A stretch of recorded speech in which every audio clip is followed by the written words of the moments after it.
Sevgili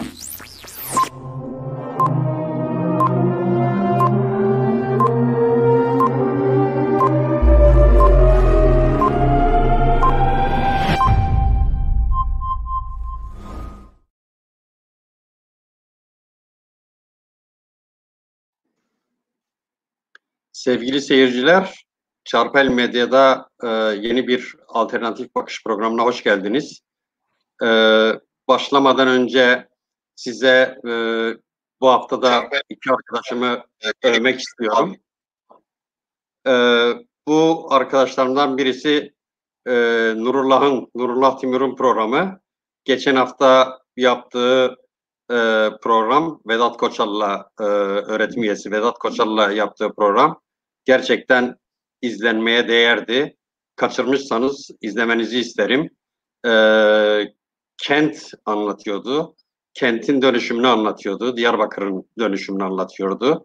Ve Diyarbakır'daki kolonyalist mantığın nasıl çalıştığını, nasıl işlediğini anlatan çok güzel bir programdı. İkincisi Yaşar Abdülselamoğlu'nun programı, akademik diyalog programı. Bu akademik diyalog programında bir tane Kürdologla bir program yaptı. O Kürdologun muhteşem Kürtçesi yani beni çok etkiledi. İnsan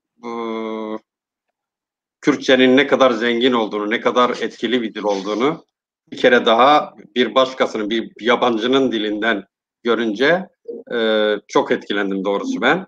Bir de Yaşar'ın tabii dünkü programı Hegel'le ilgili programı çok güzeldi. İzlemediyseniz tavsiye ederim. Tabii bunun için Kürtçe bilmeyenlerin Kürtçe öğrenmesi gerekir. Kürtçe öğrenin. O programı, böyle programları kaçırmayın. Hegel'de efendi köle ilişkisini anlattığı bir programdı. Bunu da gerçekten izlemenizi isterim. Şimdi sizlere konuklarımı tanıtmak istiyorum. Birinci konuğum Vildan Tanrıkulu. Siyasette geçmişten bu yana etkin, hem düşüncesiyle hem katkısıyla, eylemiyle katkısı olmuş bir arkadaşımız. Bir diğeri Mehmet Müfit arkadaşımız. O da sosyolog, o da geçmişten bu yana siyasette hem düşüncesiyle hem eylemiyle katkısı olan iki arkadaşımız. Hoş geldiniz arkadaşlar. Hoş bulduk. Şimdi size tabii başlamadan önce birkaç gündür süren bir konuda düşüncenizi öğrenmek istiyorum. Bu biliyorsunuz Cumhuriyet Gazetesi'nde çıkan bir yazı ve PAK İl Başkanı'nın bu yazıyla ilgili çok güzel bir cevabı oldu. Yani ben bir Kürt olarak gerçekten çok hoşuma gitti. Yani Kürtlerin refleksi ve bu reflekslerini bir uygun bir şekilde dile getirmeleri, bunu ifade etmeleri çok etkiledi beni. Biliyorsunuz Türk Devleti zemin olarak ırkçılık üzerine kurulmuş bir devlet ve ırkçılık üzerine kurulan bir devlet aynı zamanda doğal olarak cinsiyetçi oluyor ve bu cinsiyetçiliği onun tüm kadrolarına, tüm politik mekanizmasına yerleşiyor. Irkçılık aynı zamanda böyle bir şeyi doğuruyor. Onun için buna güzel bir refleksle cevap veren Batman İl Başkanı arkadaşımızı da kutluyorum. Bu konuda sizin düşüncenizi almak istiyorum geçmeden önce gündemimize. Mehmet Müfit, üstadım senden başlayalım. Ne diyorsun bu konuda? Şimdi Kürtlerin doğal olarak refleks göstermeleri son derece yerinde ve zamanında refleks göstermiş olmaları çok önemli. Eskiden böyle bu türden bir olanağa sahip olmadığımız için birçok şey öylesine çekip gidiyordu. Reaksiyon gösterilmeksizin ya da bilinmeksizin sadece bilenlerle sınırlı kalıyordu. Ama şu anda anında refleks konuluyor. Bu aslında Kürtlerin milli refleksidir aynı zamanda. ve teşhir ediliyor. Bu çok iyi bir şey. Bu tür şeylere tabii ki zamanında tavır konulması ve aynı zamanda bir bilinç oluşumuna da neden oluyor. Ama tabii şunu bilmemiz lazım. Yani bu bayanın yaptığı şey aslında Türk devlet sisteminin 100 yıldır uyguladığı, ona dezümanizasyon diyoruz. Yani insani olmaktan çıkarma, Kürtlere yönelik bir metot, uslup ve bu devam ediyor tabii. Ama bu hayatın her alanında Türk devlet sistemi bunu uyguluyor. Okulda uyguluyor, sokakta uyguluyor, her yerde, hayatın her alanında, her düzeyde, toplumun her düzeyinde bu yapılıyor. Tabii Kürtlerin buna karşı bir refleks göstermeleri son derece yerindedir, doğaldır. Yani ne o bayanın, kadının ne de başkalarının Kürtlere yönelik bu türden aşağılayıcı söylevleri elbette kabul görülemez. Anında teşhir edilmesi çok son derece yerinde olmuştur. Ben memnunum bu sonuçtan. Yani böyle de devam etmesi gerekiyor. Evet. Gekvil'dan?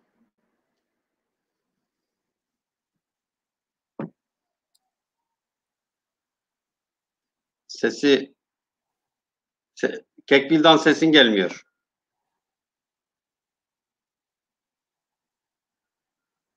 Pardon, mikrofonu kapatmıştım. Evet. Tamam. Mikrofonu kapatmıştım. Siz konuştuğunuz zaman yankı yapmasın diye. Öncelikle seni, Çarpel Medya'nın bütün emektarlarını, katılımcılarını gerçekten kutluyorum. Yani 2 aya yakın bir süredir programlar var. Ciddi bir iddiadır. Onu daha başlangıçta ben arkadaşlara iletmiştim. Umarım yani herkesin katkısıyla başarılı olur. Alternatif medya, Kürtlerin alternatif medyası olarak başarılı olur ve bizim düşünce alışverişimize ve aynı zamanda yani Kürdistan siyasi hareketinin, Kürdistan siyasi kadrolarının, düşünce insanlarının toplumla daha yakın ilişki kurmasına vesile olur. Ve senin bu davetine de teşekkür ediyorum. Şimdi Özgen Türk'tü soyadı sanıyorum. Yani bütün samimiyetimle söylüyorum, ben sosyal medyadan onları okuduğum zaman çok fazla ciddiye almadım. Meselenin sevgili Müfid'in söylediğinin yanında bir başka boyutu var. Şimdi yani mevcut iletişim olanakları bu tür olaylara karşı insanların anında tepki göstermesinin önemli bir aracı oluyor, güncelleşiyor. İnsanlar konuşuyorlar bunu. Bu çok güzel bir şey. Ama bu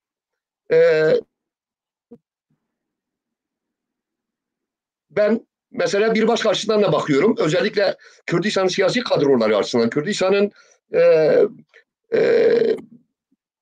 düşünce insanları açısından bu çok yadırganacak, çok yani üzerinde şaşırılacak bir durum değil. Yani Kemalistlerin 1923'ten bugüne yani onların değişik versiyonları var, o ayrı bir konu, oraya girmek istemiyorum ama özellikle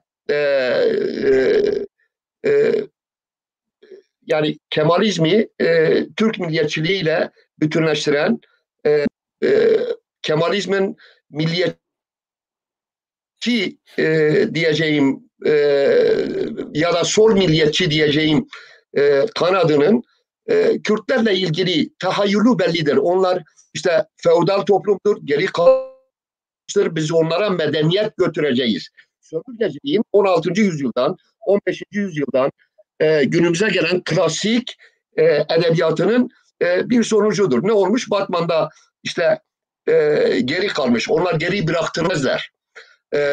Bunun sebepleri üzerinde sömürge politikasının, işgal politikasının toplum üzerindeki etkilerini falan görmek istemezler. Bunun diğer tarafı da şu oluyor, bizde beklenti oluşuyor. Biz Kürt toplumunun önemli bir kesiminde bazı kesimlerden Kürtlere karşı böyle bir aşağılamanın olamayacağı beklentisi, özlemi, isteği oluşuyor. Ve bu nedenle de yani tepkiler bir yani kar topu misali katlanarak gidiyor. Ama yazıyı yazanın yani yazdığı bir de özür şeyi var. T24'te ben okudum. Yani özürü zaten kabahatinden bir büyük. O bu felsefeyi gösteriyor. Bu felsefe Kürtleri, Kürdistan coğrafyasını, Kürtleri, Kürt toplumunu, Kürt demografisini, Kürt sosyal hayatını, Kürt sosyal ilişkini ehlensi gereken bir şey olarak gören bir felsefenin sonucudur. Bu aynı zamanda yani Türkiye'de yani Cumhuriyet Halk Partisi'nin de ve ona tandanslı olan siyasi eğilimlerin, kalemçörlerin, yazarların, akademisyenlerin de görüşüdür. Onlar bize acımak istiyorlar. Acıma duygusuyla yaklaşıyorlar. Bana göre biz Kürtler onlardan herhangi bir beklenti içinde olmadan tepki göstermemiz lazım. Aha sen de mi söyledin demek yerine biz zaten seni biliyorduk. Senin bu söylediğinden fazlası var bizde. O nedenle ben zaten değerli Aziz'i yaptığı açıklamadan dolayı bizzat mahallinde yaşayan bir insan olarak kutluyorum ama yani çok gençlerin mesajlarını okudum. Onlardan bir tanesi benim Diyarbakır'da yaşayan sevgili yeğenim Twitter'dan çok güzel bir cevap vermişti şeye. Onu kısaca okuyarak bitirmek istiyorum. Şöyle yazmış Eren, ben paylaştım. Son cümlesi benim çok hoşuma gitmişti. Özür dilemek isten gelmelidir. Zorlamayla olmaz bu işler hanımefendi. Zorla yaparsan özrün kabahatinden beter olur. Ya içten özür dilersin ya da yazdığının arkasında durarsın. Emin ol senin zekasıyla alay ettiğinden fazlası var bu coğrafyada. Bunu 35 yaşındaki bunu 35 yaşındaki Diyarbakır'da yaşayan bir gencin söylemesi benim için çok önemlidir. Yani onlara demeliyiz. Onlara demeliyiz. Aha biz senden beklemiyorduk yerine biz sizi biliyoruz ve bizim sizden beklentimiz yok. Biz ne yaptıksa, ne isek ve ne yapmak istiyorsak o istikamette yürümeye devam edeceğiz. Benim o konuyla ilgili söylemek istediğim bunun çok benzer olayları var. Yani buna benzer çok farklı şeyler var. Yani bizi terbiye etmek isteyenler var. Bizi terbiye etmek, bizi ehlileştirmek isteyenler var. Ve bu benim açımdan yani çok yabancı, çok üzerinde şaşkınlık yaratılması gereken bir durum değil. En azından toplumun önemli bir kesimi için öyle olmamalıdır diye düşünüyorum. Ama biliyorsunuz İngilizce'de bir şey var, bir kavram var. Politically correct language, yani politik olarak dili düzeltme. Bu bir denetim mekanizması da yaratıyor. Yani dolayısıyla mesela Kürtlerin bir grupları olsa, bir kurumları olsa böyle politik olarak yanlış, ırkçı, cinsiyetçi, Kürtlere yönelik aşağılayıcı dili anında açığa vuran, anında tartışan ve bu konuda bir hafıza, bir birikim, bir tarihsel bir şey de yaratan bir mekanizma yaratılsa aslında kötü olmaz. Onun için yani sosyal medyanın tabii böyle iyi bir yanı da var. Anında tavır geliştirebiliyor. Anında insanlar görüyor, okuyor. Tabii Batman İl Başkanı dedim. Yani Kürdistan Özgürlük Partisi'nin PAK'ın il başkanı Aziz Acı Özdemir'den bahsetmek istemiştim. Onu da söyleyeyim, ismini söylemeyi unutmuşum. Şimdi konumuza geçelim. Şimdi 2 haftadır tartışıyoruz. Yani çok kültürlülüğün yarattığı sorunlar, çok kültürlülüğün Kürdistan coğrafyasındaki anlamı, bunları tartışıyoruz ama bunları tartışırken tabii bir şeyi gözden kaçırmayalım. Yani mesela diyelim ki HDP cenahının geliştirdiği bir çok kültürlülük anlayışı var. O çok kültürlük anlayışı aslında bir yerden oluşturuluyor ve Türkiye'ci çok kültürlük anlayışı. Yani Kürdü, Çerkez'e, Laz'a, bilmem 77 millet dedikleri şeye benzeten. Halbuki Kürdistan'da çok kültürlük dediğimiz zaman bizim kastettiğimiz Kürtlerin bir yerleşik süregen yaşadıkları coğrafyanın kendisindeki çok kültürlüğü tartışıyoruz. Şimdi sizden öncelikle şunu duymak isterim. Kürtler nasıl bir coğrafyada yaşıyorlar?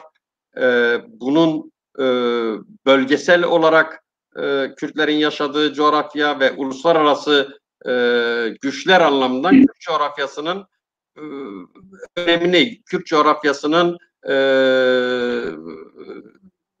avantajları, dezavantajlarını tartışmanızı istiyorum biraz. Biraz ortaya koymak istiyorum. Kekmifit, senden başlayabiliriz. Kürt coğrafyası ile Kürt jeopolitiği nedir? Şimdi çok kültürlüğü tartışmıyor muyuz önce? Geçeceğiz. Öyle Geçeceğiz. mi? Tamam. Evet, evet. Ya oradan başlayalım o zaman. Jeopolitikten başlıyoruz, öyle mi? Evet. Evet. Şimdi Kürdistan'ın jeopolitiğini ele aldığımız zaman onun her zaman dikkat etmemiz gereken ve göz önünde bulundurmamız gereken özel bir hususiyeti vardır. Nedir bu? Onun sömürge bir ülke olmasıdır. Devleti olmayan bir milletin üzerinde yaşadığı coğrafyadır Kürdistan. Dolayısıyla bu hiçbir zaman göz önünden kaçırılmamalı ve diğer devletlerle, milletlerle olan ilişkisi bu bütünsellik içerisinde ele alınırsa, bu bakış açısıyla ele alınırsa, o zaman Kürdistan'ın jeopolitiği yerli yerine oturtulmuş olunur. Şimdi jeopolitikten kastımız nedir bizim? Onu izah etmemiz lazım. Şimdi somut bir milletin üzerinde yaşadığı coğrafyanın bütünlüğüyle, siyasi ilişkileriyle beraber diğer milletlerle ilişkisini izah eden bir kavram.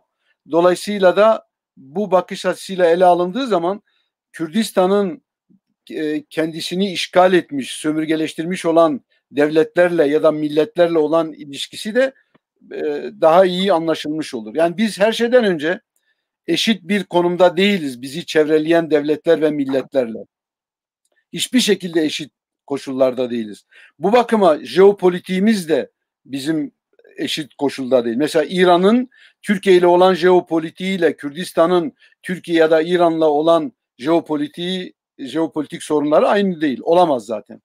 Bu bakıma Kürdistan'ın Kürt milletinin ezilen bir millet ve Kürdistan'ın da sömürgeleştirilmiş bir ülke olması bakımından jeopolitiği ancak bu bakış açısıyla, bu perspektifle değerlendirdiğimizde belli bir takım sonuçlara varabiliriz. Peki 100 yıldır bu parçalanmışlık durumu sürüyor. Yani evet. Bu parçalar artık birlikte yaşadıkları o coğrafyalar içinde erimediler mi? Şimdi Kürtlerin tabii bir erime olayı var. Zoraki bir erime olayı var aslında. Bu böyle. Ama Kürt milletinin sorunu, Kürdistan sorunu devam ettiğine göre demek ki Kürt milleti bütünüyle eritilemedi her şeye rağmen. Eritilemedi. Dolayısıyla da buna mukabil olarak bir ulusal kurtuluş hareketi var. Yani Kürtlerin kendi bağımsızlığını, kendi devletine kavuşma özlemiyle yürüttükleri bir mücadele var. Bunu Ulusal Kurtuluş Hareketi olarak tanımlıyoruz. Tabii Ulusal Kurtuluş Hareketi tamamıyla siyasi bir hareket, esas itibarıyla, özü itibarıyla siyasi bir harekettir. Bir stratejiye sahiptir, bir vizyona sahiptir ve dolayısıyla da devletleşmeyi hedef almış, bağımsızlığı hedef almış olan bir var, stratejisi ve konumu var. Bu mücadele sürüyor. Şimdi bu açıdan ele alındığı zaman bizim diğer milletlerle olan ilişkilerimizde erimediğimiz, aksine bir reaksiyon, ciddi bir reaksiyon, hatta bu çok radikal silahlı mücadele düzeyinde biliyorsunuz birçok parçada yürütüldü ve yürütülmektedir. Bu da gösteriyor ki Kürt milleti kendisine yapılan haksızlığı, tarihi haksızlığı kabullenmemiştir ve hem kültür direnişini yürütmüştür hem de siyasal olarak mücadelesini değişik biçimlerde yürütmüştür bugüne kadar. O bakıma bizim diğer milletler içerisinde erimemiz söz konusu olamaz ama zoraki bir erime olayı var. Onu da belki konumuzu geldikçe onu konuşacağız. Şimdi tabii çok ciddi, müthiş düzeyde bir asimilasyon var ve bu 100 yıllık Türk devletinin oluşturduğu 100 yıllık bir plandır. Bu plana uygun olarak daha İttihat-ı Terakkiler döneminden başlayan Mustafa Kemal Hareketi işte arkadaşlarla birlikte sürdürülen ve bugüne ulaştırılan plan aynı plandır. Kürt halkını yok etmedir. Coğrafyasına, onun demografisini bozmadır. Demografisini bozmakla kültürünü bozmuş oluyorsun. Kültürünü bozmakla kimliğini bozmuş oluyorsun. Kimliğini bozmakla, onunla oynamakla psikolojisini ve kişiliğini bozmuş oluyorsun. Böylece ne oluyor? Kürt halkını yok etmiş oluyorsun. Ya ortada bir şey kalmıyor. O bakıma Kürtlerin bugün Kürt milletinin sürdürdüğü Ulusal Kurtuluş Hareketi esasında kendisini koruma ve aynı zamanda bağımsızlığına kavuşma olayıdır. Yani Kürdistan sorununu herhangi bir biçimiyle çözme olayıdır ama aslında tabii bu işin meselenin özünde devlet kurma olayı var. Yani bağımsızlık stratejisiyle devlet kurmadır. Kürtlerde eksik olan budur zaten. Zaten Kürt siyasetinin, Ulusal Kurtuluş Hareketi'nin özü zaten devlet istemedir. Bağımsızlığı istemek, bağımsızlık kurmak, yani Kürt halkının millet olarak devletini kurması ve Kürdistan'ın bağımsızlığa kavuşmasıdır. Bu Kürdistan Ulusal Kurtuluş Hareketi'nin siyasetinin merkezinde olan sorundur esasında. Onu da zaten konumuz itibariyle konuşacağız. Peki uluslararası güçler açısından Kürdistan'ın ne şeyi var? Yani ne özellikleri var? Şimdi Kürdistan'ın ne özellikleri var? Yani birçok açıdan tabii buna cevap vermek gerekiyor ama uluslararası mesela stratejik olarak evet, uluslararası güçler açısından önemli mi? Yani şüphesiz bir önemi var elbette. Önemi var. Zaman zaman bu önem ön plana çıkıyor. Zaman zaman arka planlara düşüyor. Ama bugün özellikle 1. Körfez Savaşı'ndan itibaren bildiğimiz gibi şimdi Kürt milletinin ya da sürdürülen Ulusal Kurtuluş Hareketi'nin değişik parçalardaki hareketin uluslararası çıkarlarla büyük uluslararası siyasete yön veren büyük güçlerin siyasetiyle bir paralellik arz ediyor. Bu Kürdistan'a verilen önemi de aynı zamanda açığa çıkarmış oluyor. Böyle bir önemseme var. Ama ben şeyi doğru görmüyorum. Birçok Kürt'e çok bu anlamda hatta siyasi hareketlerde çok değişik yanlış algıların olduğunu da görmek gerekiyor. Örneğin şöyle bir algı var. İşte bugün tabii herkes Kürdistan'dan bahsediyor. Ama Kürdistan'dan bahsetmeleri tabii öylesine boş bir olay değil. Ödenen bedeller sonucu, müthiş ağır bedeller sonucu şimdi uluslararası güçler de, milletler de sadece humaniter açıdan değil ama siyasi ve ekonomik çıkarlar açısından da ya da jeopolitik çıkarlar, jeostratejik çıkarlar açısından da Kürdistan'a ve Kürt milletine bir yaklaşımı var ve önemsiyor. Fakat bütün bunlardan değişik uluslararası büyük güçlerin bağımsız bir Kürdistan'ı her şeye rağmen, hatta bazıları çok ileri giderek ulusalcı güçlere rağmen ya da var olan siyasi hareketlere rağmen devlet kuracaklarını söylüyorlar, iddia ediyor. Böyle bir algı var. Ben bu algıyı doğru görmüyorum. Tartışmamızda tabii bunu ileriki bölümde eğer isterseniz konuşabiliriz. Fakat şu anda önemli olan nedir? Şu anda önemli olan uluslararası güçlerin çıkarlarıyla Kürt milletinin çıkarları, Ulusal Kurtuluş Hareketi'nin çıkarları bir paralellikte yürüyor ve Kürtlerin bundan yararlanması gerekiyor. Her halükarda yararlanması gerekiyor. Şimdi nasıl yararlanmak gerekiyor? Örneğin Kuzey Kürdistan bundan yararlanabiliyor mu? Hayır, yararlanmıyor. Niye? Çünkü Kuzey Kürdistan'a hakim olan siyaset bir defa Kürdistan Ulusal Kurtuluş Hareketi'nin sahip olduğu doğal niteliğini boşaltmıştır. Onu da belki ileride konuşacağız çünkü herhalde konumuz dahilinde zaten. Şimdi ortak vatancılıktır, işte Kürt milletini Türk milletine yamamadır, içinde eritme yolunu aşmadır. Peki. Ortak bayrak, bütün bunlar ne yapıyor? Kürt milletinin elini kolunu bağlıyor. Geri kalan kesimlerde çok dağınık olduğumuz için bir şey yapamıyor. Dolayısıyla mevcut olan durumdan, ilişkilerden yararlanma imkanımız yok. Ama bunu Güney için söylemek mümkün değil, Güney Kürdistan için. Ya da Doğu Kürdistan için söylemek mümkün değil. Rojava Kürdistanı diye tabir edilen Suriye Kürdistanı için söylemek mümkün doğru değil. Çünkü onlar yararlanmaya çalışıyorlar ve yararlanıyorlar. Ama Kuzey Kürdistan için Kürdistan'ın asıl parçası, önemli olan parçası Kuzey Kürdistan'dır. Fakat maalesef nüfus bakımından Peki, diyorum. geleceğiz oraya. Yani bu hani Kuzey... Böyle bir yararlanma söz konusu değil. Evet. Peki. Kuzey Kürdistan'da nedir durum? Belki ilerleyen dakikalarda yeniden konuşacağız. Tabii. Evet. Kekvil'dan sesim geliyor mu? Ses geliyor mu Kekvil'dan? Sesi kapattın galiba. Ses geliyor mu? Geliyor. Biraz önce epeyce kesildi. Evet. Şimdi geliyor. Evet. Şimdi geliyor. Peki sizden Kürdistan coğrafyasının bölge ülkeleri ve uluslararası güçler açısından önemi nedir? Bu konuda fikrinizi alalım.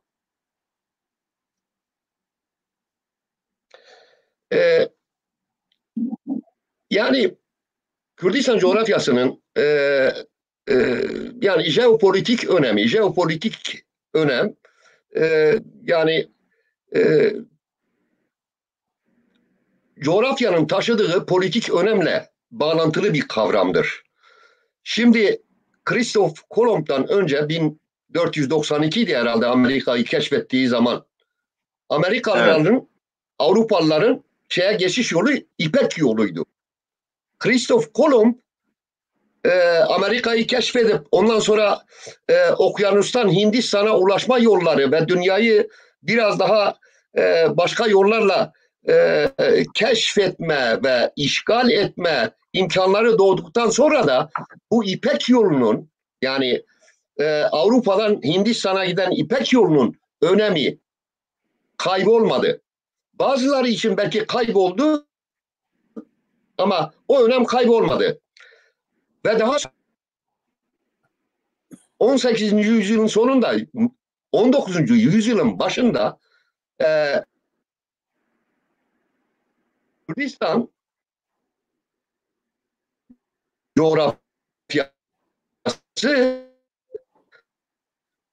petrol ve doğal gaz kaynağını merkezi olarak dünyanın gündemine oturdu.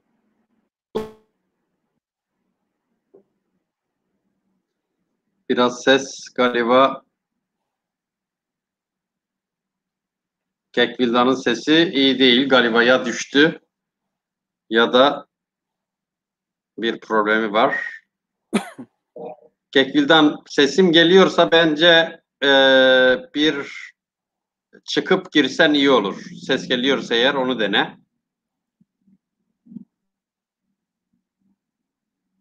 Kekvil'dan, evet, Kekvil'dan şey yaptı, arkadaşlar ona mesaj atsınlar bence. Rejiden arkadaşlar bir çıkıp girse daha iyi olabilir. Biz Kekmifit'le evet, devam edelim. Devam edelim. Evet. Şimdi şöyle bir şey konuşalım. Yani dünyada bakıyoruz, uluslararası koşullara bakıyoruz, modernizmin geldiği duruma bakıyoruz. Çok kültürlülük var. Farklı kültürlerin bir arada yaşamasıyla ilgili tartışmalar var. Evet. Yani Kürtler de bunlara dahil olup kendi coğrafyalarında bu bölünmüşlükle uğraşmayıp yani devlet kurmadan, devlet isteği olmadan bir takım kültürel haklarla yaşamaya devam etseler, uğraşmasalar fazla, ne olur yani? Niye uğraşmasa? Niye böyle 1, 2, 3 daha fazla Kürdistan diyelim yani? Biliyorsunuz 1, 2 olmak üzere daha sonra 3, 4 olacak. Niye böyle diyelim? Şimdi bir defa şöyle bir durum var. Yani şimdi Kürtler bir millet mi değil mi? Eğer Kürtler bir milletse bu milletin bir kültürünün olması gerekiyor değil mi? Varlığının Yani her bununla Kürt kendini devlet olarak ifade etmek zorunda değil. Hayır, şüphesiz tabii. Mesela azınlıklar var. Çok küçük antiteler var. Politik ya da kültürel antiteler var. Bunlar elbette bunların statüsünü tartışmak, kültürlerinin yerini belirlemek, politik sistem içerisinde yerlerini belirlemek ayrı bir olay. Ama şimdi biz ezilen, sömürgeleştirilmiş bir millet olarak belli bir kültüre sahibiz. Ve bu millet öyle koca bir millet, 40 milyonluk bir milletten bahsediyorsunuz. Şimdi bu milletin dayandığı bir kültür var. Ve bu kültür Kürt milletinin kapitalidir. Esas kapitali bu kültürüdür. Bu 1000 yıllardan beri o süzgeçten değişik tarihi süreçlerden itibaren kurup geliştirdiği, bugüne ulaştırdığı kültürünü şimdi neden başkasına heba etsin? Böyle bir şey olamaz. Şimdi çok demokratik bir ortam da olsa Kürtler kendi kültürlerini 1000 yıllardır yaşattıkları kültürlerini, varlıklarını neden heba etsinler bir başka millete? Böyle bir şey olamaz. Eşyanın tabiatına aykırıdır böyle bir şey. Dolayısıyla Kürt milletinin kendi kültürünü savunması, kendi varlığını savunması demektir. O bakıma Kürt milleti izin veremez kendi kültürünün başka milletlerin zorla üstelik 1001 böyle şiddet ve plan ve hesaplarla, hilelerle yok edilmesine Kürt milleti şey yapamaz, razı olamaz böyle bir şeye. O bakıma... Peki sen dinlendirelim biraz. Kek Müfit. Biraz dinlendirelim. Vildan geldi galiba. Vildan geldi. Biraz maceralı bir şey oluyor. Evet. Süreci oluyor Vildan'ın. Bakalım Kek Vildan deminki sorumu tekrar yani sormam gerekiyor mu yoksa devam edebilir misin? Yok. Sanıyorum devam edebilirim. Ben ne kadarının kusura bakmayın. Yani normalde yani internet bağlantımız o odada da ev ahalisini rahatsız etmemek için o odayı seçiyorum. Ama şimdi mutfağa geldim. Router'a daha yakın. Çok iyi. Şimdi iyi durun. Mutfak evet. Her zaman kurtarıcıdır. Evet. Şeyden başlamıştım, bilmiyorum. Yani İpek Yolu macerasından başlamıştım. Yani Christoph Kolomb öncesi ve ondan sonra da kısmen devam eden. Çünkü herkesin deniz ulaşımıyla okyanusları aşarak başka yerleri işgal etme, başka yerlere ulaşma, başka yerlerden kaynaklar aktarma imkanı yoktu. Yani kolonyalizmin en önemli araçlarından bir tanesi ulaşım imkanlarıdır. Başka uzak diyarlara gidebilme, kendisiyle birlikte malzeme götürebilme, orayı kontrol altına alabilme malzemelerini götürebilme sorunudur ve öyle olmuştur. O nedenle İpek Yolu Christoph Kolomb'un deniz yollarını keşfetmedi. Amerika'nın keşfinden ve diğer sonraki dönemden de önemli kaybetmemiştir. Ama İpek Yolu'nun önemine 19. yüzyılın başında yani sanayileşmenin geldiği nokta, Birinci Dünya Savaşı öncesi yani Osmanlı İmparatorluğu'nun tek tek parçalanması, özellikle batıdan başlayarak ama aynı zamanda Asya'dan ve Orta Doğu'dan ve Asya'dan, Afrika'dan küçülmesi döneminde yani Orta Doğu'nun ve özellikle de Kürdistan'ın yeraltı zenginliklerinin hem kaynak olarak hem de o yeraltı zenginliklerinin transferi, nakliyatıyla ilgili tam bir kesişme noktasında olmasıdır. Kürdistan'ın jeopolitiğini en önemli hale getiren. Yani 1639 Kasr-ı-Şirin Anlaşması, tamam 50 tane başka hikayesi vardır ama aynı zamanda o yolun kontrol edilmesidir. Kasr-ı-Şirin Anlaşması. Ve oradan 1923 yılına kadar geçen süre içinde ve 1923 yılında Lozan Anlaşması'yla Kürdistan'ın yani bir parçasının iki parçaya daha bölünerek toplam 4 parçaya bölünmesi ve birinin İngiliz, birinin Fransız mandası ve diğerinin de Türkiye'ye teslim edilmesinin altında yatan en önemli sebep bir, yeni kaynaklar ve o kaynakların nakledilmesinin kavşağında olan bir ülke durumunda olmasıdır. Sömürgeciliği, yani bizim sömürge olmamızın, bizim yıllardır işgal altında yok edilmeyle karşı karşıya kalmamızın altındaki en temel neden de bizim bu zenginliğimizdir. Biz bu gerçeği yani 19. yüzyılın başında da oradan bugüne kadar eğer tam anlamıyla yerine oturtabilmiş olsaydık zenginliğimiz bizim kelepçemiz olmazdı. Ülkemizin zenginliği bizim kelepçemiz olmazdı. Kürdistan'ın zenginliği ve Kürdistan'ın bu zenginlikle oturduğu coğrafya, jeopolitik konumu Kürdistan'ın kelepçesidir aynı zamanda. Sömürgecilerin, işgalcilerin Kürdistan'a vurdukları kelepçenin de asli sebebidir. Bunu bu noktadan alıp nereye götürebiliriz? Götürmemiz gereken bir tek nokta var. O da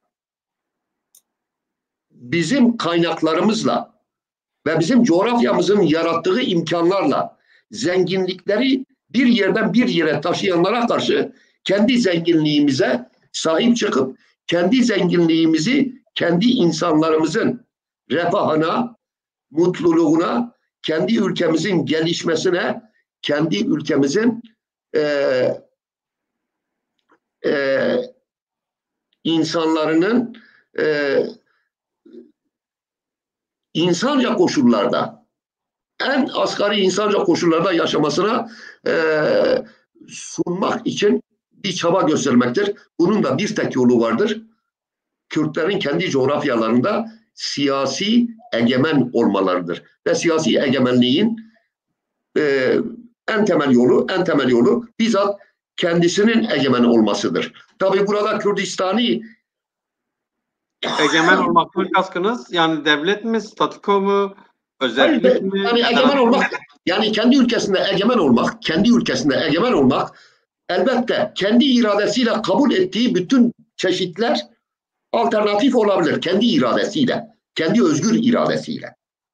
Ona şahsen benim itirazım olmaz. Ama bana göre, benim şahsi görüşüme göre yani yıllardır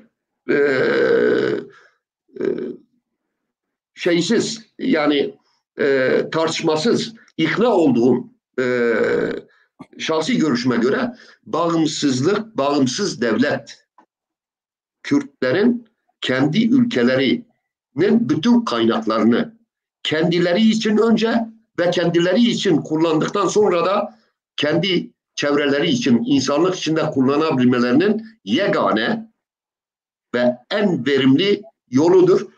O yüzden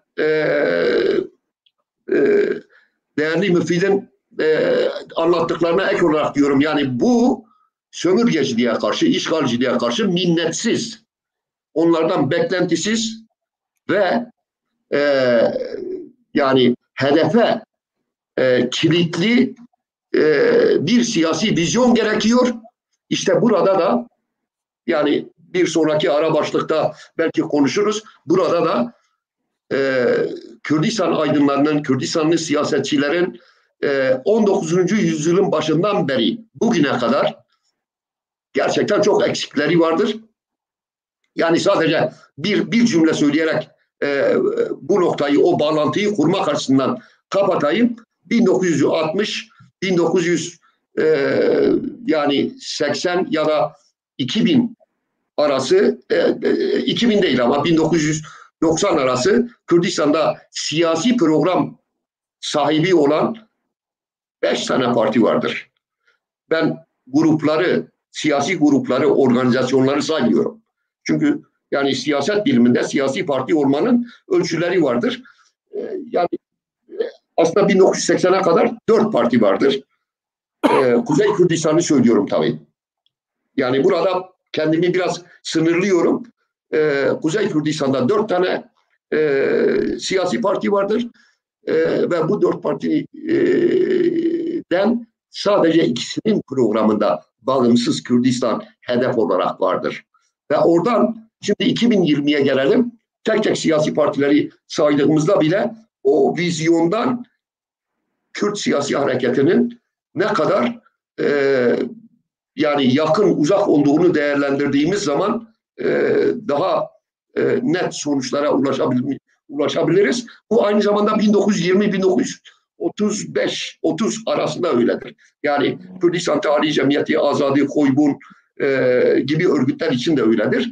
Bu aynı zamanda yani 1945'lerde kurulmuş, 45'te İran Kürdistan Demokrat Partisi, 46'da Irak Kürdistan Demokrat Partisi, 1957'de Suriye Kürdistan'ı Demokrat Partisi, onların da siyasi programlarına baktığımızda yani bu egemenlik hakkının ne kadar tevazu ile, buna tevazu mu diyelim, naiflik mi diyelim, korku mu diyelim, yetersizlik mi diyelim, ama araştırmaya çok ihtiyacı olan bir konudur. Somut şartların somut hali mi? Ya da öyle mi diyelim? Efendim? Somut şartların somut hali. İşte somut şartların yani, somut hali. Tamam. Yani benim kendime göre o konuya geldiğimiz zaman şey yaparız, fakat ben orada bir bağlantı kurmak için bu konuyu özellikle işaret etmek istedim. Yani jeopolitik ile bizim politik hedeflerimiz arasındaki köprü ne kadar bağlantılıdır? Bunun ne kadar farkındayız? Ve bu farkındalık bizi ne kadar doğru hedeflere götürmüştür? Biz ne kadar parti olabilmişiz her şeyden önce? Yani bu çok önemli bir sorudur bana göre. Benim yani okuduklarımdan ve işte yani arka planından çıkardığım bu diyorsun. Evet.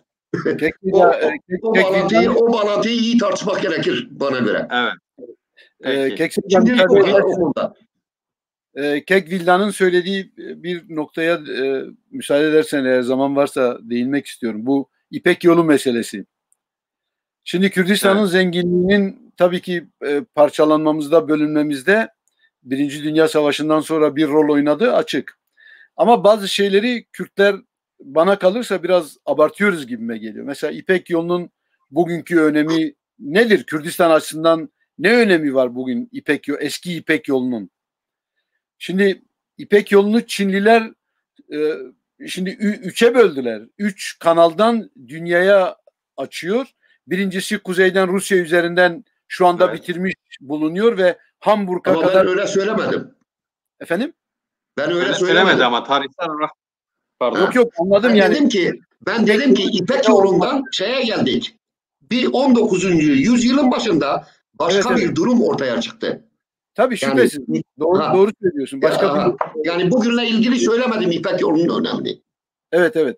Yani işte Kürdistan'ın jeopolitiği de aslında onu da biraz yerine oturtmak gerekiyor. Çünkü bir defa devleti olmayan bir milletin diğer milletlerle eşitsiz jeopolitik ilişkileri son derece karmaşık ve son derece aşağılara çekilmiş bir ilişkidir. Bu bakıma Kürdistan'ın jeopolitiği, birçok insan çok şey yüklüyoruz aslında, ama o bile o kadar çok öneme haiz değil artık büyük güçler açısından. Fakat bugünkü ortamda Türklerle uluslararası güçlerin çelişkisi, İranlılarla uluslararası güçlerin çelişkisi ve çatışmaları ya da Arap toplumunun kaynayan Arap toplumu, bütün bunlar bize bir takım yüklemler yüklüyor elbette. Kürt milletine ve Ulusal Kurtuluş Hareketi'ne, Kürdistan davasına bir takım şeyler yüklüyor. Bundan nasıl yararlanacağız onu konuşacağız elbette. Fakat bizim problemimiz şudur, yani Kürdistan'ın jeopolitiği, başında da söyledim, yani başka devlet sahibi olan milletlerin kendi aralarındaki ilişkilere benzemiyor. Çok özel bir statüsü ve konumu vardır. Dolayısıyla bizim uluslararası ilişkilerdeki ağırlığımız derecesinde değerlendirmek gerekiyor diye düşünüyorum. Çünkü uluslararası ilişkilere yön veren şey nedir? Güçlerin, milletlerin kendi özel çıkarlarıdır. Dolayısıyla bugünkü bizim uluslararası güçlerin ya da milletlerin çıkarları, siyasi olsun, jeopolitik olsun, jeostratejik olsun, ekonomik olsun, çıkarlarıyla bizim çıkarlarımız bir paralellik arz ediyor elbette. Bundan nasıl yararlanacağız? Bu ayrı bir dava. Fakat bu meseleyi fazla abartmadan kendimize yönelmemiz gerekiyor. Yani Kürtler, Ulusal Kurtuluş Hareketi yeni bir vizyona sahip olabilecek mi? Yeni bir paradigma oluşturabilecek, bir model, siyasi bir model oluşturabilecek mi? Ve bütün bu sürece müdahale edebilecek mi? Mevcut partilerimizin bütün bu meseledeki yeri nedir? Bunu bir sonraki şeyde Anladım. konuşsak. Tabii. Şimdi ikinizde şöyle bir şey var. İkinizde de bağımsızlık vurgusu var. Ama günümüzde yani mesela Kürtlerin bir kesimi bağımsız devlete gerek yok diyor. Gerekmiyor böyle bir şey diyor. Yani biz diyor bağlı bulunduğumuz coğrafyada diğer halklarla birlikte beraber yaşayabiliriz. Zaten bağımsız devlet de dediğimiz aslında yani şimdi öyle mesela diyorsunuz, bağımsızlık diyorsunuz. Halbuki günümüzdeki dünya kapitalist market ekonomili dünya karşılıklı bağımlılık ilişkileri üzerine kurulmuş bir dünya yani. 2 tane şirketi getirirsin, bir yeri çok iyi yönetir. Mesela Türklerin ekonomik krizi vardı biliyorsunuz. Amerika'dan gittiler bir tane ekonomiyle ilgili bir şirketi getirdiler. Yani biraz şeytanın avukatlığını yapayım diyorum. Yani niye bir şeyde ısrar ediyorsunuz? Yani bağımsız devlette niye ısrar ediyorsunuz? Niye Kürtlerin illa yani gerek yok günümüzün dünya koşullarında. Şimdi eğer bir millet bir dakika. Kekbil'den bir önce şey yapsın. Kekbil'den az konuştu. Öyle mi? Buyurun. Yok yani tamamlasın ondan sonra ben yani biraz önce söylediğine ilişkin de yani bir itirazım var, onu da ifade edeyim. Peki. O zaman Kürdistan'ı hareket olmaktan ne anlıyoruz mesela? Örneğin sizin sorunuz... Yok, oraya gelmeden ben biraz önce yani bu yani şimdi jeopolitik önem meselesi yani işte biz devletsiziz de zaten yani bizim jeopolitik önemimizden dolayı biz devletsiziz. Bizim coğrafyamızın jeopolitik önemine talep çoktur. O talebiyle ben o yüzden yani tarihsel arka planıyla işte İpek yolundan alıp getirdim. 19. yüzyılda gaz kaynakları, petrol kaynakları ve bunların trafiğiyle ilgilidir. Yani çok detaylarına falan senin söylediğin gibi işte Çin'in kaynakları var ama biz doğal gaz kaynaklarını ve petrol kaynaklarını biliyoruz. Onların rezervlerinin önemli bölümünün %50'sinden %60'sından fazlasının Kürdistan coğrafyası herhangi bir şekilde ihlal edilmeden transport edilmesi, nakledilmesi hemen imkansızdır. Yani yani dünya halkı yani bizden nefret ettiği için bizim ülkemizi işgal etmiyor. Orada bir çıkarı var. O çıkarın farkında mıyız, değil miyiz? Niye? Jeopolitik önem benim kanaatime göre oradan kaynaklanıyor ve Kürt hareketi 19. yüzyılda o jeopolitik önemin nedenleri, kaynağı ve geleceği üzerine çok iyi düşünebilmiş ve bir vizyon yaratamamıştır. Benim onunla ilgili söylediğim. Ya oradan buyur. Ama dünya pardon Kekmifit biraz konuyu yani hani ben net anlamak istiyorum. Seyircilerimiz de net anlasınlar. Kekvil'dan sesim geliyor mu? Evet. Şimdi uluslararası güçler enerji kaynaklarının güvenli pazarlara güvenli aktarımını istedikleri için bölgede istikrar mı istiyorlar? Yoksa Hayır. Bana göre ne istiyorlar peki? Yani ne istiyorlar? Enerji enerji kaynaklarının güvenli aktarımı değilse bakın güçlü bir Kürdistan, bağımsız ve güçlü bir Kürdistan. Yani dünya güçlerini enerji kaynaklarının maksimal düzeyde, azami düzeyde elde edilmesini, kullanılmasını ve kendi kaynaklarına aktarılmasını amaçlayan güçler açısından bir tehlikedir. Yani bunu biz Orta Doğu'nun mevcut devletleri için de söyleyebiliriz. Yani bu Türkiye için de öyledir. Güçlü bir Türkiye, güçlü bir İran. Yani benim kanaatime göre uluslararası sermayenin yani çok istediği bir durum değil. Güçlü bir Suriye, güçlü bir Irak değil. Bir de biraz önce senin söylediğin bir konu var. Yani şimdi yani o konu ayrı konuşulacak ama bağımsız devlet.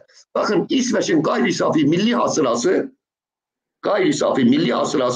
Hindistan'ın gayri safi milli hasılası kadardır. Ve İsveç'in nüfusu Hindistan'ın 1/1000'idir. Pardon, 10 milyonu 1 milyara tabii 1/1000'idir. Gelin bu denklemi çözün. Şimdi İsveç niye, yani şimdi Avrupa Birliği'ni konuşuyoruz. Niye bağımsızlıklarını feshedip, yok öyle bir şey yani. Yani bağımsız devlet ne İsveç, ne İngiltere, ne Fransa, ne Almanya Avrupa Birliği'nin motor devletleridir. Hiç de kendi devletlerini falan feshetmeyi, kendi devletlerini lağvetmeyi ve işte yani ortak bir devlet, Avrupa devleti bile kurmayı falan sanmıyorum. O nedenle yani buradan yine arkaya dönmek istiyorum. Kürtlerin kendi kaynaklarını, kendi zenginliklerini, kendi ülkesinin insanları başta olmak üzere kendi insanlarına kullandırmak üzere, onların refahı için kullanmak üzere kendi ülkesinde siyasi iktidar olmayı önüne koymadığı zaman herkes gelir bizi kendi siyasi hedefleri konusunda Irak Kürdistan'ı hareketini bir tarafa, İran Kürdistan'ı hareketini bir tarafa, Türkiye Kürdistan'ı hareketini bir tarafa, Suriye Kürdistan'ı hareketini bir tarafa çekme konusunda faaliyet içinde olur ve biz de buna yani bu faaliyetlere gerekçe meşruiyet arama durumuna düşeriz. Bizim bu durumdan siyasi olarak, vizyon olarak, paradigma olarak bizim bu durumdan bana göre kurtulmamız gerekiyor. Peki. Kekmifit, eklemek istediğin bir şey var mı? Ya ben gayet tabii konuşmak istiyorum da şimdi bence biz de engellemiyoruz senin konuşmanı ya. Yok Kekmifit. Hayır öyle bir durum yok tabii de şüphesiz. Konuşuyoruz, tamam. Tartışıyoruz fakat şimdi olay şöyle, Kürdistan'ın zenginliği meselesinde petroldür, gazdır neyse 100 yıl uluslararası güçler 100 yıl Kürtlere ihtiyaç duymadılar. Aksine öbür devletlerle devletlere dayanarak İran'dır, Irak'tır, Suriye'dir, Türkiye'dir. Bu devletlere dayanarak bizim eğer zenginlik kaynaklarımız bir yerlere akmışsa o aktı. Yani bize de ihtiyaç duyulmadı zaten. Şimdi ama şu anda gelinen aşamada uluslararası güçler, tabii dünya değişti. Dünyanın değişimini görmemiz gerekiyor. Bölge koşulları değişti. Bölge koşullarıyla, daha doğrusu bölge güçleriyle uluslararası güçlerin karşı karşıya gelme olayları var. Bir İran'la uluslararası güçlerin çatışması son derece ciddi bir olay. Türkiye ile çok işbirliği yaptığı devletlerle bile, NATO ülkeleriyle bile çatışma içine girmesi, bunlar son derece önemli şeyler. Dolayısıyla Kürdistan'ı kendi coğrafyası, daha doğrusu coğrafik atmosferi içerisinde düşünmemiz gerekiyor. Bu atmosfer içerisinde düşündüğümüz zaman, Kürdistan'ı ele aldığımız zaman Kürdistan'ın önemi yeni yeni ortaya çıkıyor. Yeni yeni ortaya çıkıyor. Tabii hiç kimse nükleer silaha sahip olan bir İran istemez. Hiç kimse, işte Türkler de mesela şu anda onun hazırlığı içerisindeler. İşte balistik füzeler, nükleer başlıklı balistik füzeler falan üretmek istiyor. Böyle bir amaçları var. Gizli değil, açıktan bir şekilde bunu yapıyorlar. Ruslara nitekim nükleer santral kurdurdular biliyorsunuz 2 sene önce Mersin'de. Evet. 20 milyar dolar karşılığında Ruslar onlara nükleer kuruyor, santral kuruyor. Türklerin amacı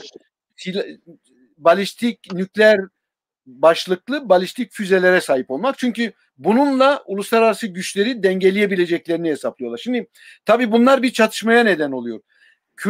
Önemli olan Kürtler bütün bunlardan, İran'la uluslararası güçlerin çatışması, Türklerle, Türk devletiyle uluslararası güçlerin her bakımdan çatışmaları, her düzeyde çatışmaları Kürtlere yeni olanaklar yaratıyor. Kürtler önemli olan bundan nasıl yararlanacak? Şimdi zenginliğimizin sonradan ele alınması, işlenmesi, bunlar apayrı bir olay. Şu anda önemli olan siyasi ihtiyaca cevap vermektir. Mesele budur. Yani yeni dünya düzeni, yani diyelim ki bu 90'lı yıllardan sonra Sovyetler Birliği'nin çökmesinden, Doğu blokunun dağılmasından sonra yeni bir dünya düzeni oluştu da bu yeni dünya düzeni bir ya da daha fazla Kürdistan'a ihtiyaç mı duyuyor? Bunu mu söylemek istiyorsun? Elbette bir ihtiyaç var şundan dolayı. Çünkü Kürdistan'a duyulan ihtiyaç esasında tabii bugünden olacak bir şey değil.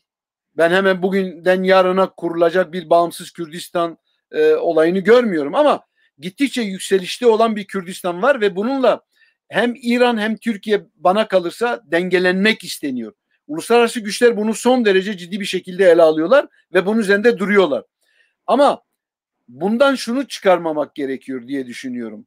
Yani bundan işte şu anda önümüzdeki günlerde ya da önümüzdeki kısa süreçte uluslararası güçler başta Amerika olmak üzere Kürtlere bir devlet kuracaklar şeklinde bir algıya dönüştürmenin yanlış olduğunu düşünüyorum. Çünkü evet, bu çok yaygın bir algı değil mi? Böyle bir algı Kürtlerin hazırlıklı olmamalarına yol açıyor. Kürtlerin siyasi konformizme batmalarının yolunu açacak diye düşünüyorum ben. O bakıma Kürtler kendilerine dönmelidirler. Ne yapacaklarsa kendileri yapacaklardır. Eğer siz hazır değilseniz uluslararası güçler getirip sizin önünüze devleti kuramazlar. Böyle bir şey olmaz. Bunun son derece ciddi külfetleri var. Ekonomik külfeti var, siyasi külfeti var, askeri yatırımı var, bilmem ne var, diplomatik külfeti var. Şimdi hiçbir devlet bugünkü koşullarda, üstelik yeni krizlerin beklenildiği bir ortamda hiçbir devlet bunu göze alamaz. O bakıma Kürtler kendilerine dönmelidirler. Eğer bir paradigma oluşturacaklarsa bunun için oluşturmalıdırlar. Eğer bir vizyona sahip olacaklarsa bunun için bu vizyona sahip olmaları gerekiyor. Ama her halükarda Kürtler hayatın her alanında ve siyasi olsun, kültürel olsun, bilmem herhangi başka sosyal olsun, Kürtler mutlaka kurucu akıl esprisiyle kendi sorunlarına el atmalıdırlar ve böyle bir espriyle bir şey kuracaklarsa kurmalıdırlar diye düşünüyorum. Bu da varacağımız yerlere... Yani paradigma nasıl bir Kürdistan'ı siyaset olacaktır. paradigma, Evet. bir paradigma oluşturacağız ama şimdi nedir bu paradigma? Model oluşturuyoruz. Siyasi model. Biz siyasi model istiyoruz. Yeni paradigmadan kasıt budur.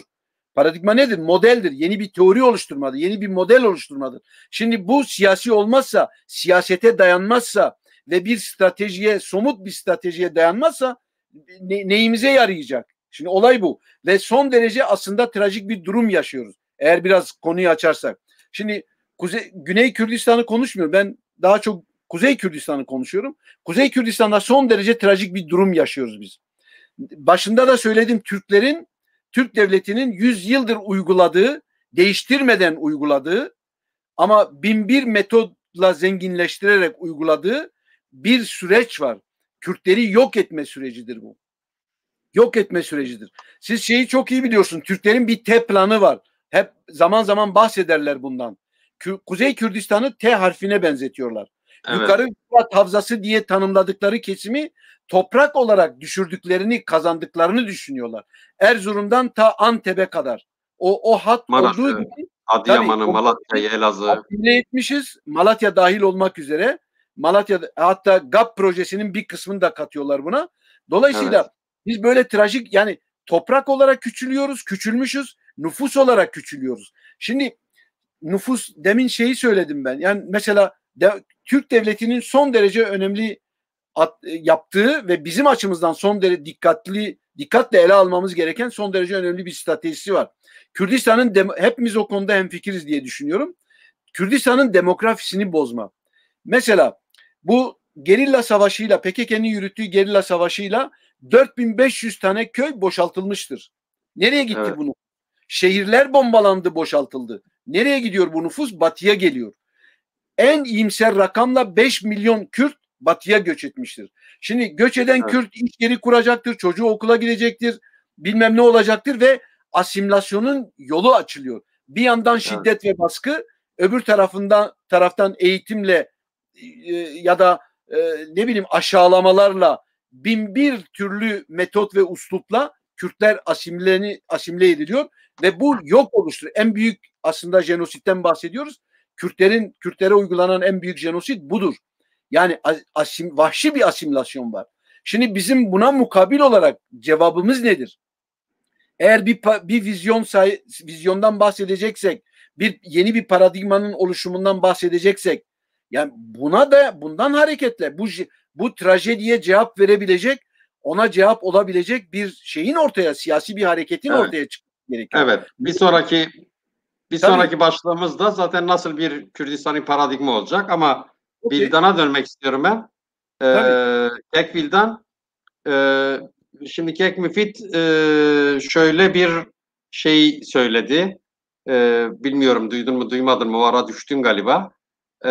Diyor ki yani 90'lı yıllarda dünya sistemi, yani ikili şeye dayanan, Batı ile Doğu blokuna dayanan sistem çökünce uluslararası güçlerin bir ya da daha fazla Kürdistan ihtiyaçları doğdu da ondan bu alan açıldı. Ondan Kürtler için böyle bir alan açıldı. Yoksa daha önce de petroldü, doğalgazdı, diğer de bağlı oldukları devletler yoluyla uluslararası piyasalara gidiyordu. Yanılma değil mi?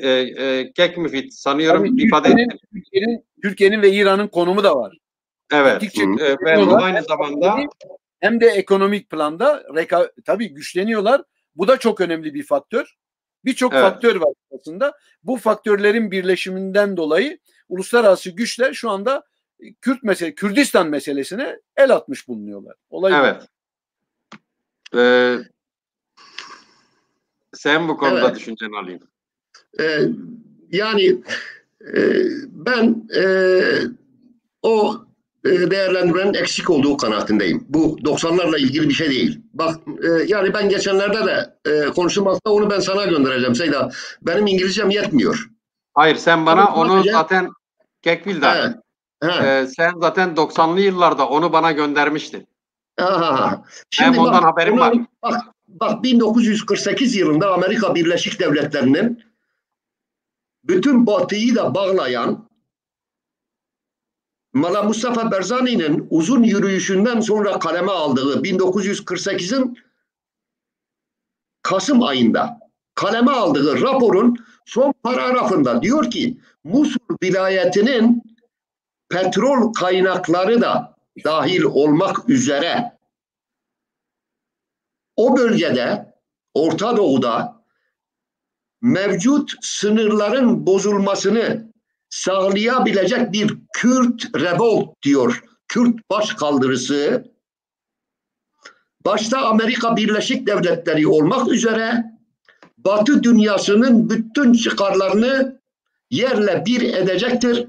O nedenle de başta Amerika Birleşik Devletleri olmak üzere efendim Kekbil'den yani 90'dan sonrası için İşte ben geliyorum bakın ben geliyorum geçerli oraya geliyorum işte o yüzden bu cümledir, bu bir alıntıdır. Raporda burada. Hayır ben biliyorum o raporu biliyorum. Tamam sen biliyorsun, dinleyiciler bilmeyebilir o yüzden. Şimdi bu rapor 1979'da değiştirilmiş, revize edilmiş biraz. 1988'de yeniden revize edilmiş. 1992'de Irak Kürdistan'daki ayaklanmadan sonra, başkaldırıdan sonra 91 başkaldırıdan sonra 1992 Kasım ayında yine yeniden revize edilmiş ve ilk kez bağımsız bir devlet kurma, onların iradesine rağmen olma tehlikesinden söz ediyorlar. Kendileri artık onlara ihtiyaç duyulacağından söz etmiyor. Diyor ki Kürt milliyetçiliği giderek güçleniyor ve bunun diğer muhalif güçlerle birleşerek bağımsız devlet kurma ihtimali çok yüksektir. Ama biz yine de bağımsız devlet olmalarına, statünün bozulmasına karşı olmalıyız. Ama bütün hazırlıklarımızı önümüzdeki yıllarda, bunu 28 yıl önce söylüyorlar. Hazırlıklarımızı ona göre yapmalıyız. Ve en son örnek Kerkük referandumudur. Yani şimdi kimse bizim kaşımıza gözümüze hayran falan değil. Yani Irak Kürdistan'ı da kurtarmak için kimse oralarda değil. Oraların kaynakları ve jeopolitik önemi, bir doğal kaynakları ve bir de bu doğal kaynakların yenilen nakliyat kavşak diyorum ona. Yani nereden gelirse bir tarafından geçmek, Kürdistan coğrafyasının, yani mustakbel bağımsız Kürdistan coğrafyasının bir köşesinden geçmek zorunda. Bizim bir pay alma hakkımız doğuyor. O nedenle benim söylediğim bu, yani işte iki kutuplu dünyanın sona ermesinden sonra yani dünyada bir de globalizm var. Tabii yani birçok faktör var. Bütün faktörleri bu kısa bir programda hepsini tek tek sayabilecek değiliz ama ben ana başlıklarla yetinmek istiyorum. Yani burada globalizm var. Şimdi yani ben 1980 yılında mülteci oldum. 1983'te Kamışlı'ya bir mektup gönderdim. Ben Kamışlı'ya, 3 ay sonra ben Kamışlı'ya gittim. O mektup daha Kamışlı'ya ulaşmamıştı.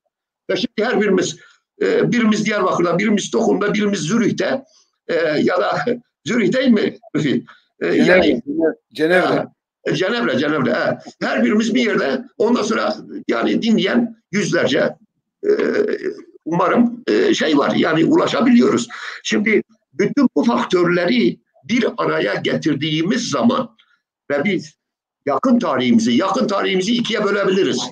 1920, 1960 ya da 1920, 1940, ondan sonra 1960, 2020. İkiye bölebiliriz. Bütün siyasi parti programlarına bakalım. Daha doğrusu siyasi hareketlere bakalım. Siyasi hareketler hangi paradigmayı ortaya koymuş ve o paradigmayla ilgili neyi yapabilmişler? Kendilerini nasıl donatmışlar? Hem fikirsel düzeyde, hem pratik düzeyde, hem örgütlenmede, hem metotlarında, çalışma metotlarında nasıl yapabilmişler? Bütün bunlar çok önemli tartışma konularıdır. Ve o nedenle ben yine ilk noktaya geliyorum. Yine ilk noktaya geliyorum. Kürdistan'da Kürdistanlıların ve Kürdistanlılar dediğim zaman da sadece Kürtleri kastetmiyorum. Kürdistan'ın otantik, dini ve etnik, milli kimlikleri vardır. Kürdistanlıların, otantik Kürdistanlıların Kürdistan coğrafyasında var oluş özelliği gösterenlerin siyasi iktidarı olmadan siyasi iktidarını kurmak vizyon olmadan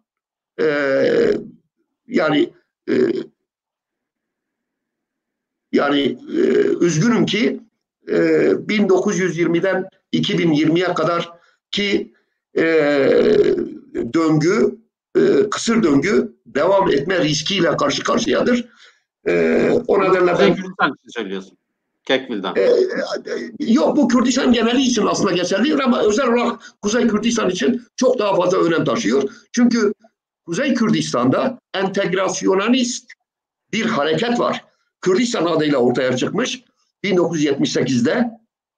Ondan sonra 1990'ların sonunda tamamıyla Kemalizmin yeni bir versiyonu olmuş. Onu ben 1998'de bir yazımda, yani PKK'nın 5. kongresinden sonraki yazılarından birinde muhtemelen yazmıştım. Yani Kemalizmin yeni bir versiyonudur. Entegrasyonist bir harekettir. Kürtleri siyasi olarak Türkiye'ye entegre etme çabası içindedir. O nedenle Kuzey Kürdistan'da, Türkiye Kürdistan'ında bu sorun çok daha can alıcıdır. Yani Müfid'in biraz önce söylediği diyelim yani 5 milyon, işte İstanbul'a diyorlar ki işte Kürtlerin en büyük şehridir. 3 milyon Kürt nüfusu var orada. Başka 3 milyon nüfusu olan bir Kürt şehri falan yoktur. Bizi öyle işte zamanla başkaları demişti Hakkari'yi kayak merkezi yapacağız ya da Kürtlerden çıkan olmuştu, söylemişti. Burada yaşamını yitirmiş olan insanlarla ilgili herhangi bir şey söylemek istemiyorum. O nedenle işte biz Bodrum'u kime bırakacağız? Yani bunlar entegrasyonist siyasetlerin Kürtleri Türkiye'ye siyasi olarak entegre etme çabalarının tezahürleridir, iz düşümleridir, dışa vurumlarıdır. O nedenle Kürtlerin paradigması, Kürtlerin kendi ülkelerinde kendi iradeleriyle siyasi iktidar, Kürtlerin, Kürdistanlıları, yani Kürtler Kürdistan'ın en büyük etnik, milli, sosyolojik grubu olarak elbette belirleyicidirler ama bütün Kürdistanlıların otantik bütün dini ve etnik ve milli kimliklerin siyasi iradesinin egemen olmasını temel, vazgeçilmez ve ne pahasına olursa olsun uğruna mücadele edilmesi gereken bir paradigma olarak benimsemeleri gerekiyor. Bu paradigma hiçbir zaman işte yeni Diyarbakır'da yeni kurulmuş Kürtçe dil hareketi yani onun zıttı değildir. Bunlar birbirini tamamlayan puzzle parçalarıdır. O mücadele metoduyla ilgili bir şeydir ama vizyon, paradigma Kürtlerin kendi ülkelerinde, kendi Kürdistanlıların kendi ülkelerinde siyasi iktidar olma amacından ve onun en mutlak biçimi olan bağımsız devlet kurma amacından vazgeçmemeleridir. Bunu programlaştırmaları gerekiyor. O nedenle dedim 1960 ile 1980 arasında yani 20 yıllık dönemde yani Kuzey Kürdistan'daki partilerden sadece 2 tanesinde bağımsız Kürdistan hedef olarak parti başka yok. Peki. Burada durayım. Kekseyda. Pardon, şarjımı getiriyorum, hemen şarjımı getiriyorum. Pardon. Evet. Tamam. Kekvil'den o zaman ben devam edeyim Şeyda. Bir şey daha ekleyeyim. Ben yani Peki. uzatmamak için Ben sana Ben sana şunu sormak istiyorum. Hani dedin ya şey yok. Yani bu kaynakların e, aktarımı Kürdistan kavşak olacak. Yani bu yani bana çok yani bilmiyorum, bunu biraz daha açman lazım belki.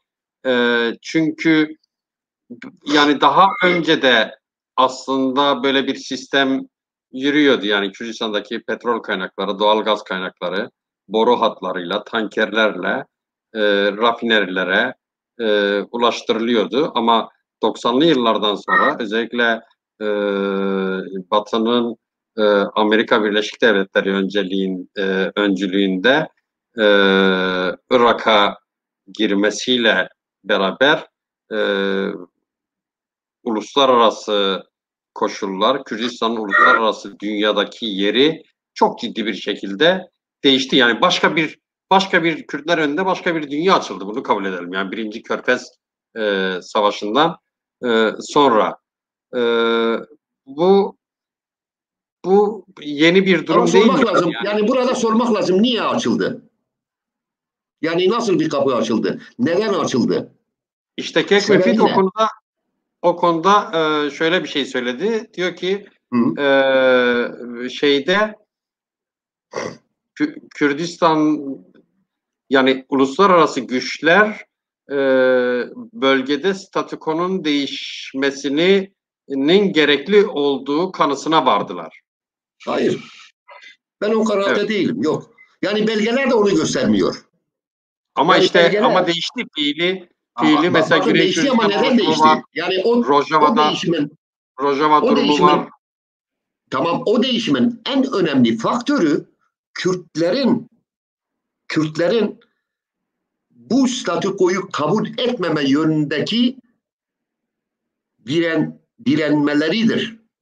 Direnmeleridir. Yani yoksa yani e, 91 ayaklanmasından sonra biliyorsun yani bu uçsa yasak bölgenin getirilmesi neyin sonucuydu? Amerika kamuoyunda demokrasi güçlerinin, insan hak ve özgürlüklerinden yana olan insanların Kürt diasporasının kısmen dünya çapında yarattığı bir kamuoyunun sonucuydu. Yani Evet. yoksa hiç de Amerika Birleşik Devletleri 1991 ayaklanmasından sonra, 1988 Halepçe'den sonra, yani Halepçe ile ilgili şimdiye kadar yani Batı dünyasında alınmış herhangi bir jenosit kararı yoktur. Evet.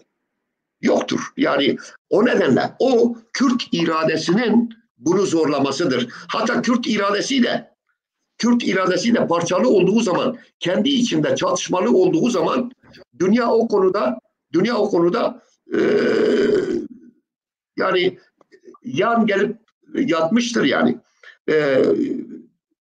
Şimdi Amerika Birleşik Devletleri'nin Kürtler arası çatışmanın durdurulmasına ilişkin çabaları 1998-2003 arası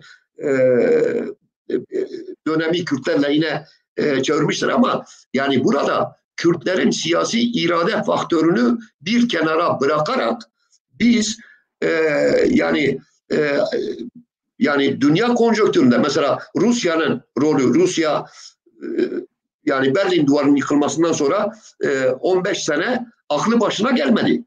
Yani bu işte 1990-2020 30 sene geçti. Yani Rusya 2005'te Irak'ta, Suriye'de aktif değildi. Olamıyordu. Amerika Birleşik Devletleri'nin 90'lı yılların ortasından itibaren 2000'lerin ilk 5 yılında Irak'ta o kadar serbest program yapabilmesinin altında yatan en temel nedenlerden bir tanesi Rusya'nın piyasada olmamasıydı. Rusya piyasada olmadığı için Amerika kendi politikalarını çok daha rahat orada uygulayabiliyordu.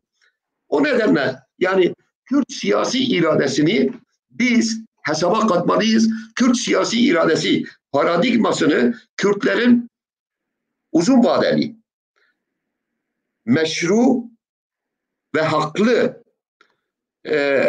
siyasi iktidar olma talebinde yoğunlaştırdığı ve bunu bir ulusal düzeyde siyasi irade birliğiyle taçlandırdığı zaman dünyanın bize ihtiyacı çok daha fazla olacaktır.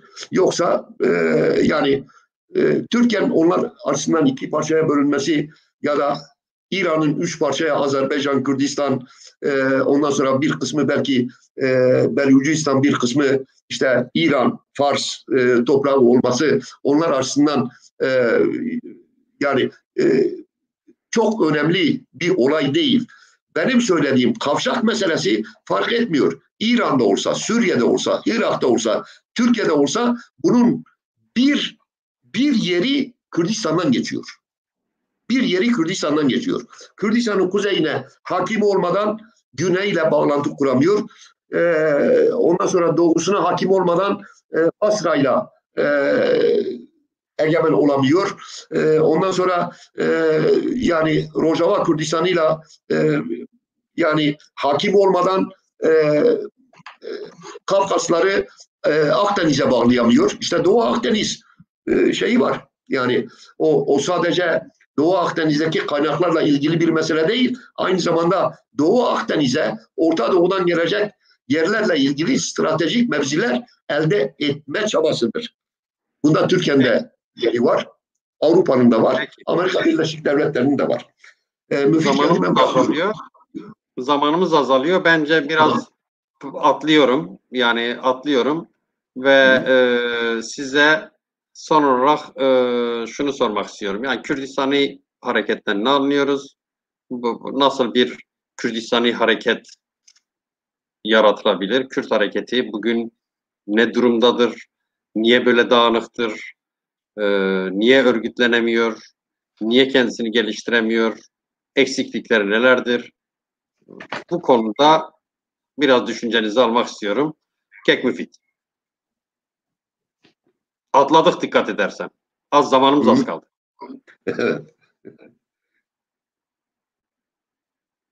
Sesin kesik. Sesin kesik. Tamam. Geliyor mu sesim? Tamam, şimdi geliyor. Şimdi Kürdistani hareket dediğimiz zaman ne anlaşılması gerekiyor? Onu söylüyorum. Kürt milletinin doğal haklarının savunulması gerekiyor. Savunması anlamına geliyor. Çünkü bir şey söyleyeyim. Kek müfit. Evet. Mesela yani ben bildiğim 70'li yıllarda Kürdistani hareket diye bir kavram kullanılmıyordu. Kürdistani hareket biraz 90'lı yılların kavramı. Biraz da evet. Güney Kürtleriyle daha çok olan alışverişte ya da ilişkilerde bu lügatımıza geçti. Doğru. Fakat şimdi en geniş biçimiyle Kürdistani hareket dediğiniz zaman Kürt milletinin haklarını, kendi kader tayin hakkı dahil olmak üzere haklarını savunmadır. Ama fakat esas olarak Kürdistani hareket dediğimiz zaman Kürdistan'da devlet kurma stratejisi anlamına gelir ve bunu savunma anlamında. Kürdistani hareket budur. Devlet kurma. Fakat şimdi Kekvildan da söylüyor, hepimiz konuşuyoruz. Şimdi Kürdistan'da eğer bir durum tespiti yaparsak, şayet bir durum tespiti yaparsak neyle karşılaşıyoruz? İki şey var, iki önemli durum var. Birincisi, Kürdistan Ulusal Kurtuluş Hareketi'nin inisiyatifi düşmanın eline geçmiştir. Böyle bir trajedi yaşıyoruz. İkincisi nedir? Bizi en çok ilgilendiren ve en çok tartışmamız gereken ikinci durum nedir? Bir alternatifin, bir seçeneğin, siyasi bir seçeneğin, bir alternatifin olmayışıdır. Bu konuda iyi anlaşmak gerekir. Şimdi bütün Kürtler devlet olmaktan bahsediyor. Yani Kürtlerin, vatansever olan bütün Kürtlerin hayalinde, fikirlerinde ve hayallerinde bağımsızlık olayı vardır. Bağımsız devlet isteme olayı var. Çünkü artık görüyoruz yani devletsizliğin bize nelere mal olduğunu, ne acılar çektirdiğini biz çok iyi, bütün herkes biliyor. Sokaktaki Kürt biliyor, herkes biliyor. Fakat buna nasıl ulaşacağız? Önemli olan olay bu. Biz bugünkü uluslararası koşullardan, bölge koşullarından, milletlerin çatışmalarından, bizi sömürgeleştiren ve bize zulmeden devletlerin birbirleriyle olan çekişmelerinden, çelişkilerinden, ilişkilerinden biz nasıl yararlanacağız? Bütün problem burada. Eğer siyasi olarak siz hazır değilseniz hiçbir şekilde mevcut olan durumdan yararlanamazsınız. Bunun için Kürtlerin bugün Kuzey Kürdistan'da yeni bir seçenek oluşturmaları gerekiyor. Bunu işte dedik, yeni bir vizyonla, bağımsızlık isteyen bir stratejiyle, çünkü önce vizyonunuz olacak. Bu vizyonunuzdan hareketle bir paradigmadan bahsettik ve bu paradigmanın yol açacağı, varacağı bir siyasi bir stratejinin olması lazım, değil mi? Bu strateji bağımsızlık stratejisi olacaktır. Dolayısıyla Kürdistani hareket dediğimiz zaman o takdirde neyi anlamış olacağız? En somut haliyle bağımsız devlet istemi, siyasi istemi olacak. Kürdistani hareket demek budur. Kürdistan'ı olmak da budur. Bağımsız devlet istemektir. Peki bağımsız devlet okey, ama şu anda mevcut olan haliyle, ortak vatancı fikirle, demokratik cumhuriyet, ortak bayrak, bizi demin Vildan arkadaş da söyledi, yani olan çok korkunç düzeyde son hızıyla devam eden Kürtleri Türk düşünce biçimine, Türk siyasetine entegre etme, onun bir parçası haline getirme fikriyle, siyasetiyle olabilir mi? Hayır. O takdirde bize bu konuda bir alternatif lazım. Yani biz toparlarsak şunu söylemek istiyorum. Biz bir defa Türk düşüncesinin bir parçası değiliz. Biz ayrı bir milletiz. Bu milletin sahip olduğu bir kültür var, bir düşünce biçimi var. Biz Türk siyasetinin de bir parçası değiliz. Şimdi bu şu anlama gelmez. Türklerin düşüncesine ilgisiz olduğumuz, Türk siyasetine ilgisiz olduğumuz anlamına gelmez. Ama biz onların bir parçası değiliz. Önce oradan kurtarmak gerekiyor. Kürtleri hakim olan Türk düşüncesinden ve hakim olan Türk siyasetinden koparmamız gerekiyor. Bunun için de işte Kürdistani olmak gerekiyor. Bu bakıma varacağımız yer neresi olacaktır? Yeni bir alternatifin, bir seçeneğin oluşturulması olacaktır. Şimdi enerjimiz, kuzeydeki enerjinin ve potansiyelin esası PKK'ya akmıştır. PKK bu potansiyeli nasıl kullandı belli.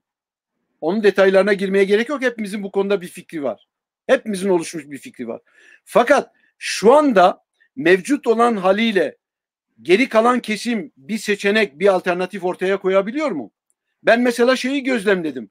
Belli bir süreçten sonra, 2000'li yıllardan sonra özellikle, Kürdistan'da neredeyse Kava dışında illegal örgüt kalmadı. Herkes legalleşti. İyi de Türk devleti şimdi size hiç legal planda da size nefes aldırtmıyor. Yani dişe diş bir mücadele var. Adam sizi katlediyor. Kafasına koymuş bütün siyasetiyle, bütün armadasıyla, her şeyle size saldırıyor. Sizi yok ediyor ve bu ortamda siz gidiyorsunuz legal parti kuruyorsunuz. Ben kurulmasın demiyorum, kurulmaz demiyorum. Fakat esas olanı kaybetmişiz biz. Kendimizi koruyabilecek, Türk devlet sistemine karşı kendimizi koruyabilecek silahlardan arındırmışız. Ve şu anda bir tabu haline gelmiş illegal örgütlenme olayı mesela. Örneğin siz illegal örgütlenmezseniz ya da illegal örgütlerin değişik biçimleri var. Bunu yapmazsanız kendinizi Türk devlet sistemine karşı nasıl koruyacaksınız? Mücadeleyi nasıl ilerleteceksiniz? Legal mücadeleyle olacak bir şey mi? Aslında şöyle olabilir. Mesela PKK şimdi kitleselleşmeden önceki halini ele alalım. Bir silahlı mücadele vardı ve o Ulusal Kurtuluş Hareketi PKK'nın şahsında kitleselleşti.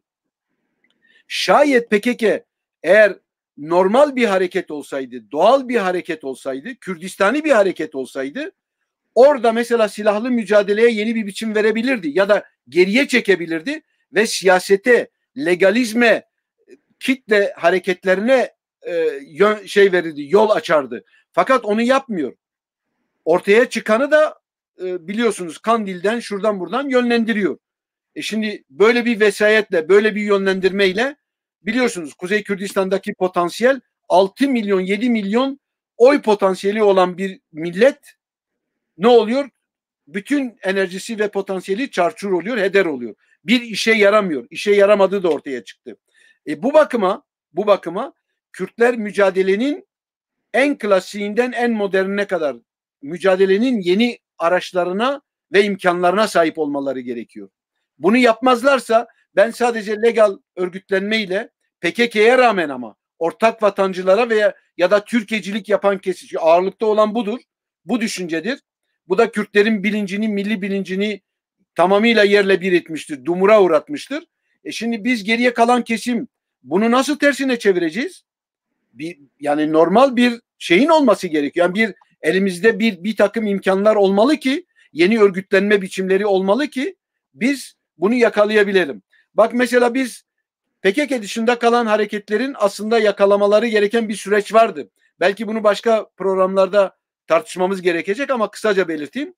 Şimdi o dönemde geri kalan kesimlerde bir fikir oluştu. Yani bu sürece müdahale edebilir miyiz biz? Deneyenler oldu. Mesela PSK'den ayrılan bir grup vardı. Rahmetli Zeki Atsızlar'ın grubu. Son derece değerli bir insanlardı bunlar. Hayatlarını ortaya koydular. Fakat PKK gibi yapmak istedikleri için maalesef imha oldular. Kava bunu denemek istedi. Onun da ayrı problemleri vardı. Yani bir türlü ciddi bir ülkede örgüt ayağına ya da örgüte kavuşamadığı için yapamadı, beceremedi. Sonra PYSK süreci var mesela, müdahale etmek istedik ama her şeyin merkezinde şu olay var. Birisinin elinde silah var, öbürleri başka türlü yapmak istiyor. Şimdi yani ortada çok ciddi bir dengesizlik oluştu. Bu dengesizliği bizler yakalayamadık. Yakalama fırsatı bulamadık. Şimdi bundan sonra yakalama fırsatımız var mı, imkanımız var mı? Bunun konuşulması siyasi planda halledilmesi lazım. Daha doğrusu bir yere vardırılması lazım. Yani bu böyle devam edemez.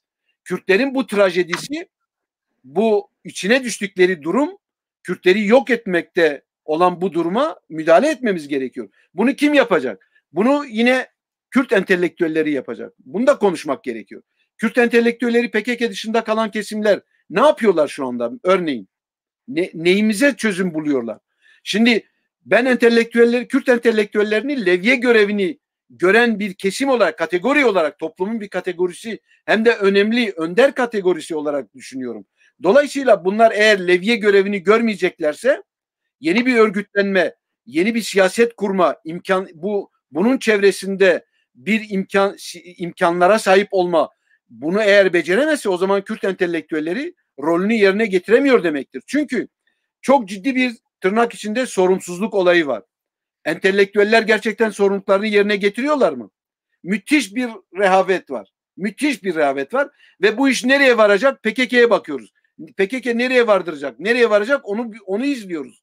Uzaktan onu izliyoruz maalesef. Ama hiç kimse ciddi bir şekilde biz bu işi nasıl yapabiliriz kolektif? Çünkü kolektivizm çok önemli bu siyasette, biliyorsunuz. Şimdi iki Kürt'ü bir araya getiremiyorsunuz. Bir fikir etrafında bir kurum kuramıyorsunuz. Mesela demin konuşmamızın başında neden bahsettik? Bir tane Türk gazetesi çıkmış, Batman'la ilgili bir şey yazmış. Bir kurumumuz yok. Kurum olarak cevap veremiyoruz. Tamam, bir takım belki şu örgütün ya da bu örgütün il başkanı bilmem ne açıklama yaptı ama bizim çok ciddi kurumlarımız olması gerekiyordu şimdiye kadar. Düşünebiliyor musunuz? Yani 25 milyon, 30 milyon bir millet yaşıyor kuzeyde ve kurumlaşmış, devamı olan şeylerimiz yok, kuruluşlarımız yok, kurumlarımız yok. Yani bu çok acı bir şey değil mi? Çok vahim bir durum değil mi? Ve şu anda Kürt entelektüelleri ne sorumluluklarını yerine getiriyorlar, ne de yüklenmeleri gereken tarihi misyonları üstlenmiş değiller. Bir deyim var, kimse elini taşın altına koymak istemiyor. Şimdi tabii bizim dönemimizde bizim jenerasyonumuz, bizim neslimiz çok acı çekti, bu doğru. Ama bizim deyim yerindeyse, eskiden konuşulduğu gibi bizim barutumuz tükenmiş midir? Hayır. Bizim neslimizin barutu tükenmemiştir. Şimdi yeni nesle yardımcı olmamız gerekiyor. Onlarla beraber bu işi yapmamız gerekiyor. Eğer PKK'nın insafına bırakılırsa, ortak vatancılık, Türkiyecilik neyse, bizi Türk toplumuna entegre etme, bu düşüncenin insafına bırakırsak ortaya hiçbir şeyin çıkmayacağı ve işin sonunda, tünelin sonunda Kürtlerin yok oluşunu göreceğiz. Zaten oraya doğru gidiyor. O bakıma benim çağrım şudur. Yani entelektüellerin, Kürt entelektüel, devrimci entelektüellerin özellikle sorumluluklarını yerine getirmelerine çağırıyorum ben. Yani bir araya gelmelidirler, yeni örgütler kurmalıdırlar, yeni kurumlar oluşturmalıdırlar. Ama her halükarda bir şeyin bu tıkanmışlığın önünün açılması gerekiyor. Peki, teşekkür ederim. Yani tabii Çarpel Medya'nın çalışanlarından biri olduğum için değil, evet. Çarpel Medya bu konuda gerçekten Kürt aydınlarını, entelektüellerini bir araya getiriyor, tartıştırıyor, yeni alternatif düşüncelerin ortaya çıkmasına yol açıyor. Bunun da hakkını vermek lazım. Tabii çok iyi bir rol oynuyor. Kekvil'den aynı soruyu sana sorayım. Kürdistani hareketten ne anlıyoruz? Sesin kesik. Sesin kapalı. Açtım. Zamanımızın çok kısıtlı olduğunu bilincindeyim. O yüzden ana başlıklar üzerinden şey yapacağım.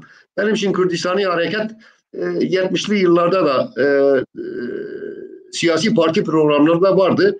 Ben onu yani Kürdistan İşçi Partisi programından çok net söyleyebilirim. Evet, kavramsallaştırması yok ikincisi, dedim ben. Yani Kürdistani hareket diye tanımlanması yani hepsi Kürt hareketiydi. Şimdi Kürdistani Parti'nin iki tane temel özelliği vardır. Bir, Kürdistan'da siyasi iktidar mücadelesi vermektir. Bağımsız devlet kurma arayışıdır. Bir bu vardır. İkincisi, Kürdistan'ın bütün otantik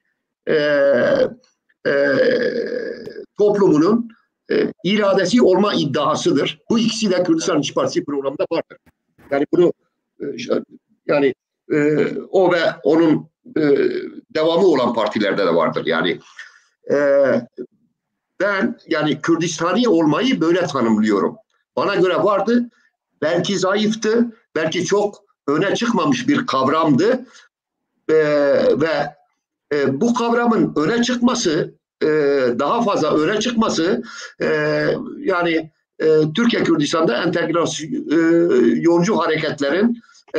entegrasyoncu hareketlerin giderek daha fazla mesafe almaları nedeniyle daha fazla gündeme getirilmesi gereken bir kavram oluşu. Ben hatırlıyorum 1993 yılında Abdullah Öcalan'ın bir açıklamasıyla ilgili medya güneşinde Kürt sorunu Türkiye'lileşemez diye bir yazım vardır. 27 sene öncedir. Yani demek istediğim ve o zaman benim iki kaynağım vardı. Bir Kürdistan İşçi Partisi programı kaynağıydı. İkincisi Kürdistan Birleşik Halk Partisi programı kaynağıydı. Şimdi o nedenle ben meseleyi yani Müfit arkadaşın söylediklerinin bir kısmından farklı olarak şöyle değerlendiriyorum. Yani bu iki ayak Kürdistani olmanın temel şartlarıdır. Ve Kürdistani olmak tekrar ediyorum onu yanlış anlaşılmalara yer vermemesi açısından Kürt milleti Kürdistan toprağının, Kürdistan coğrafyasının temel unsurudur. Ama Kürdistan coğrafyasının otantik, yerleşik, dini ve milli, etnik toplulukları vardır.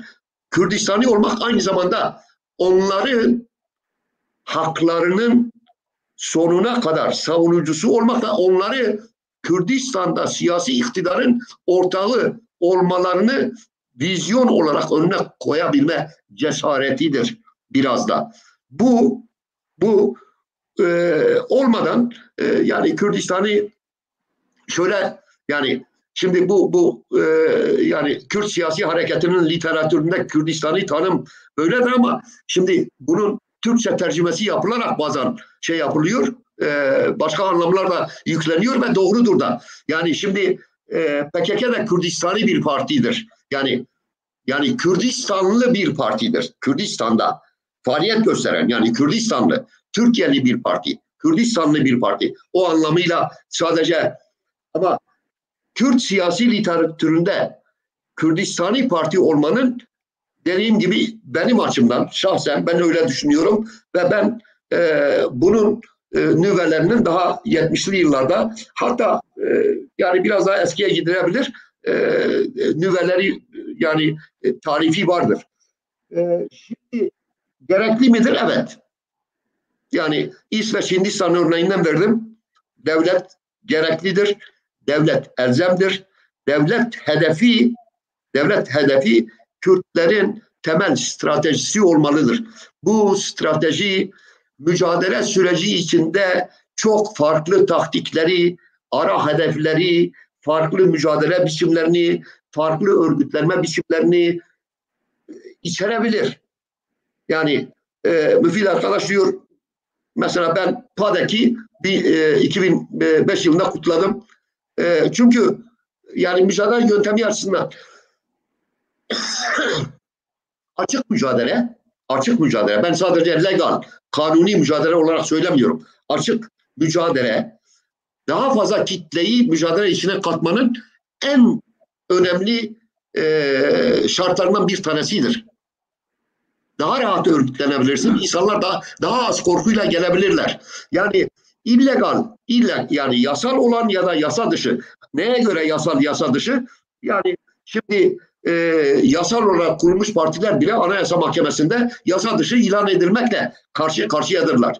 Bunlar tartışma konusu olmamalıdır. Bunu koşullar belirler. Koşullar mümkün olduğu zaman daha geniş kitlelere ulaşabilecek mücadele yöntemleri seçilir. Koşullar değiştiği zaman farklı mücadele yöntemleri, farklı örgütlenme biçimleri seçilebilir. Kürtler uzun süre özellikle 70'li yıllarda mücadele yöntemleri ve örgütlenme biçimleriyle ilgili olarak birbirlerinin yakasına yapıştılar. Ama programla ilgili yapışmadılar. Programla ilgili yapışsalardı Kürt hareketinin yeniden örgütlenmesinin çok önemli 5 yılı olan 1975-1980 arasında yani programlar tartışılırdı, siyasi programlar. Maalesef öyle olmadı. Bugün de siyasi programlar tartışılmalıdır. Siyasi paradigma tartışılmalıdır. Bunun sebepleri tartışılmalıdır. Ondan sonra mücadele yöntemleri konusunda, örgütlenme modelleri konusunda çok farklı yollar, çok farklı biçimler, çok farklı metotlar bana göre kullanılabilir. Bunun dünyada çok örnekleri vardır. Benim siyasi programa önem vermemin sebeplerinden bir tanesi de yani ben işte 23-25 sene Kürdistan'da yaşadım. 35 senedir, 40 seneye yakındır İsveç'te yaşıyorum. Ben İsveç siyasi tarihini de iyi biliyorum. Yani İsveç siyasi tarihi hep böyle güllük gülistanlık toz pembe bir dünya değildi yani. Yani nüfusunun 1/3'ini 1880-1930 arasında göç vermiş bir toplum, istikrarlı bir siyasi hareketlerle Sosyal Demokratlar 1884, Muhafazakar Parti 1902, Köylü Partisi 1904, ondan sonra Liberal Parti 1908, Sol Parti 1921 tarihli partilerdir ve bunlar programlarında çok, mesela Sosyal Demokratlar 140 yıllık tarihlerinde kendi programlarını 3 sefer yalnız değiştirmişler. Peki. Seçimden seçime revizeler hariç. Ama bizim siyasi anlayışımızda yani çoğu zaman yarı şaka sohbetlerde konuşulur. Ya otururum ben bir akşam bir program yazarım. Program önemli değil. Önemli olan benle senin anlaşmamızdır. Öyle değil. Biz Kürtlerin siyasi geleceğini, siyasi paradigmasını, siyasi program şahsında bir siyasi sözleşmeye döndürmek zorundayız.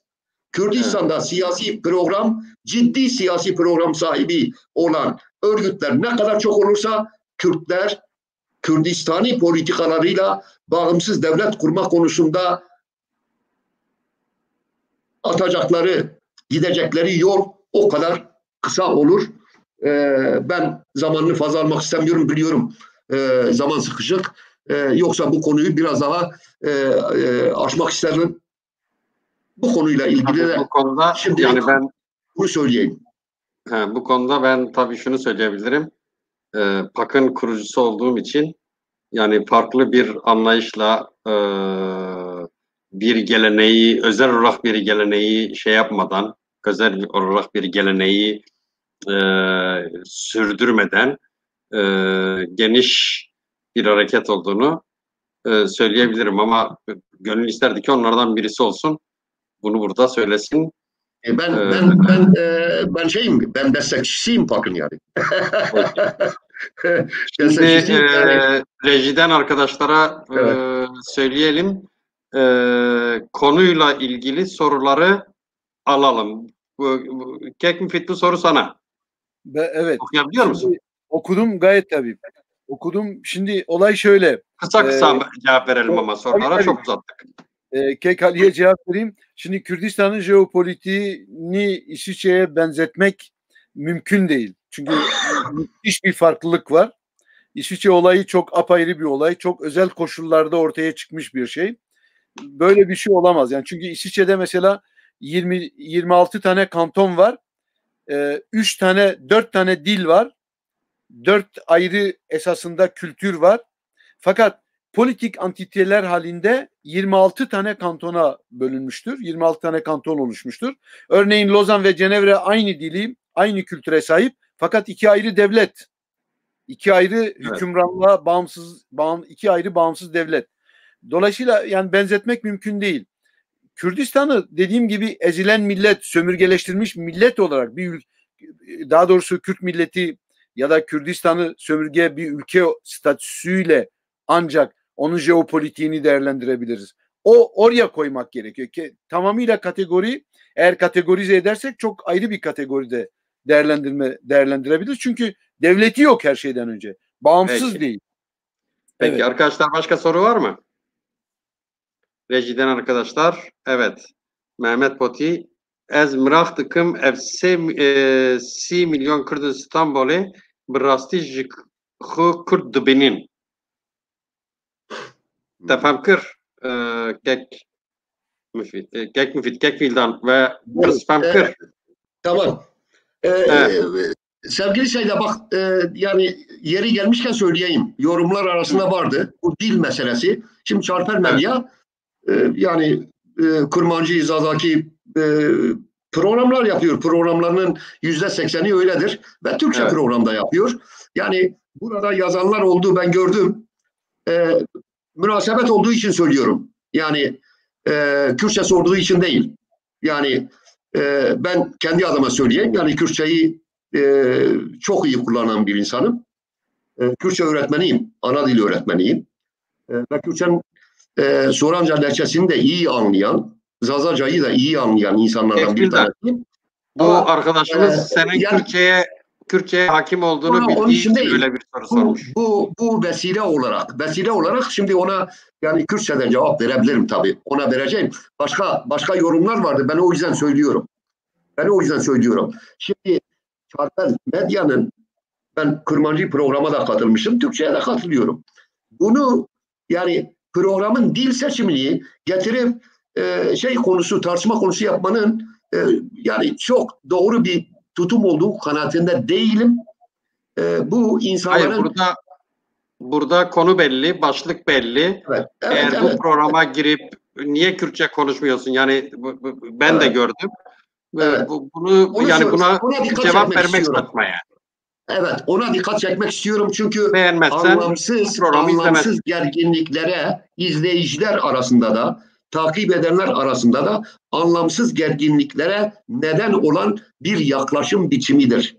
Biz Kürtçe bilmediğimiz için değil, bu program şahsında tercih Türkçe olduğu için bu akşam konuştuklarımın hepsini yani Kürtçe'de konuşurum, söylüyorum zaten yani o yok.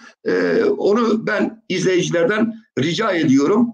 O tür gereksiz tartışmalara girilmemesi iyi olur. Hayır yani bu programa girip şimdi olarak benden Müfit arkadaş benden iyi bilir. Sosyologdur. Ben sosyolog değilim ama ben sosyolojiyle ilgili okuduğum çok var. Yani İsveç'te yapılmış araştırmalar var. Göçmenlik muhafazakarlıktır. Evet. Anadolu Kürtleri kültürel kimlikleri açısından muhtemelen Diyarbakır, Antep Kürtlerinden daha fazla Kürttürler. O nedenle ben İstanbul'daki Kürtlerin İstanbul'da göçe zorlanmış, kendi ülkelerinden uzakta olan insanlar, bu sadece Kürtler için öyle değil ama benim bildiğim, okuduğum mesela İsveçlilerin, İranlılar, Şilililer, Yunanlılar, Kürtler üzerine yaptığı araştırmalar var.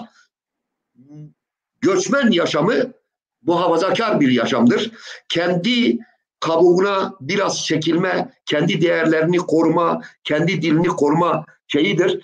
Ben bu gerçekten yani daha doğrusu bu bilimsel benim bildiğim kadarıyla yani bilgi dağarcığında olduğu kadarıyla buna sosyologlar çok daha iyi cevap verebilirler. İstanbul Kürtlerinin önemli bir kesiminin Kürtlük siyasi bilinci ve kültürel kimliği zaman içinde daha da tahkim olan, güçlenen bir kimliktir ve kimlik olacaktır. Benim İstanbul Kürtleriyle ilgili söylemek istediğim bu kadar.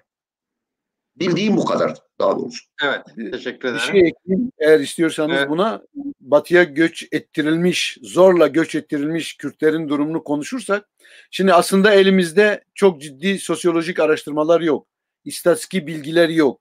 Ama duyumlarımızla, bildiklerimizle eğer bir değerlendirme yaparsak, Kürtlerin batıya göç ettirilmiş, zorla göç ettirilmiş Kürtlerin mevcut olan atmosferde ırkçı, asimilasyoncu atmosferde boğulduklarını görüyoruz. Yok olmakta olduklarını görüyoruz. İç Anadolu Kürtlerinin durumu çok farklı. Ben şeye katılıyorum.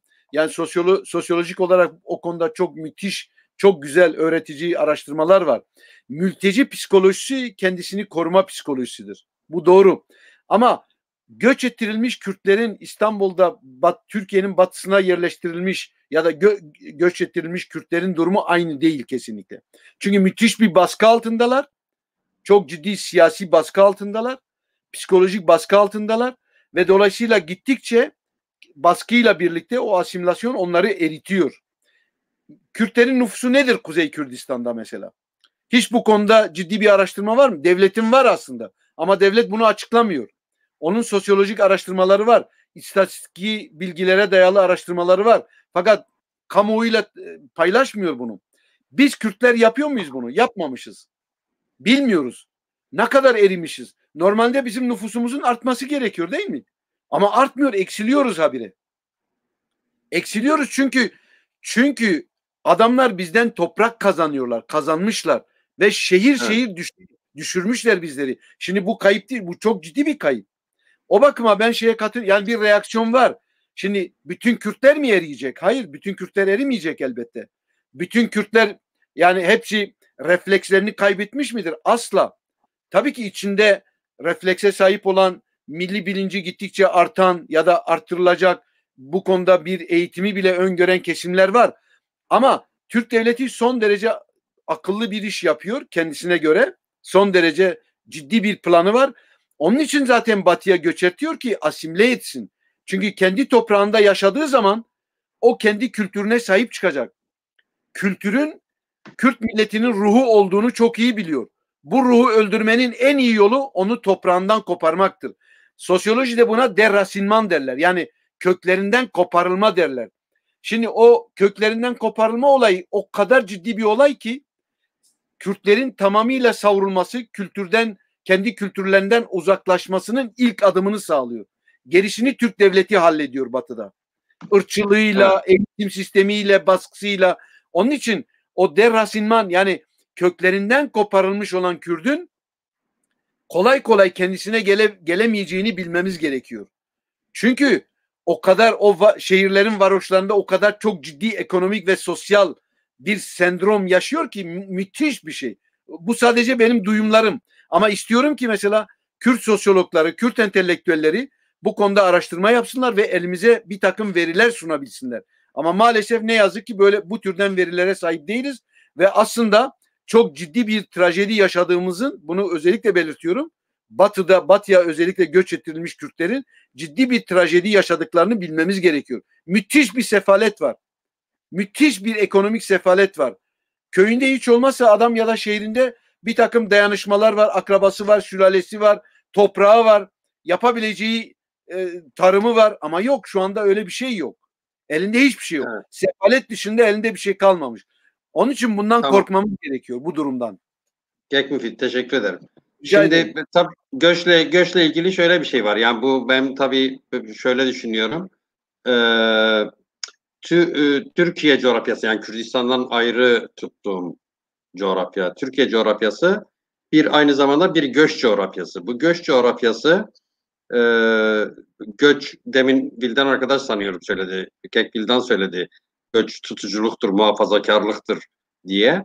Bu muhafazakarlaşma aslında Türkiye'deki yani ırkçı devletin toplumsal zemini içinde ciddi bir şey oluşturuyor. Yani dolayısıyla şöyle bir şey söyleniyor ya, yani Türkiye'ye demokrasi getireceğiz, Türkiye'deki demokratik mücadele için uğraşacağız. Ben aslında bu muhafazakarlık, yani bu göçten kaynaklı muhafazakarlığın Kürt göçünü bunun dışında tutarak söylüyorum. Yani Boşnaktır, Çerkezdir, Arnavuttur, Rum'dur, yani o taraftan gelen göçmenleri söylüyorum. Bu göçmenlik aynı zamanda Türkiye'de demokratikleşmenin tabandan gelişmesini de engelleyen bir şeydir bu muhafazakarlık.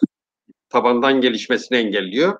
Dolayısıyla ben şuna inanıyorum. Yani Türkiye coğrafyasında alttan gelen bir demokratikleşme olmayacak. Devlet, Türk sermayesi, bunun zorlaması ancak demokrasiyi geliştirebilir. Bu da benim naçizane düşüncem. Arkadaşlar, yeni soru varsa alalım.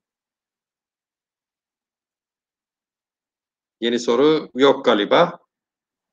Çok soru gördüm ya. Reji, arkadaşlar, çok soru görmüştüm. Yok mu yeni soru? Peki.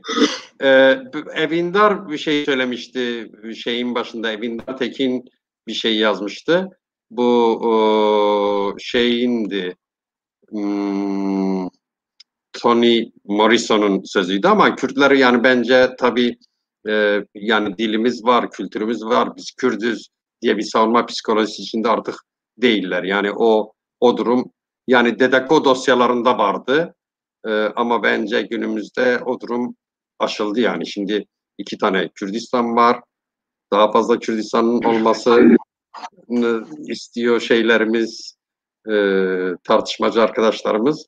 Başka sorumuz yoksa arkadaşlarımıza son sözleri verelim ve programı kapatalım. Dara'nın bir sorusu varmış. Ketkil'den okuyabiliyor musun? Evet, okumaya çalışıyorum.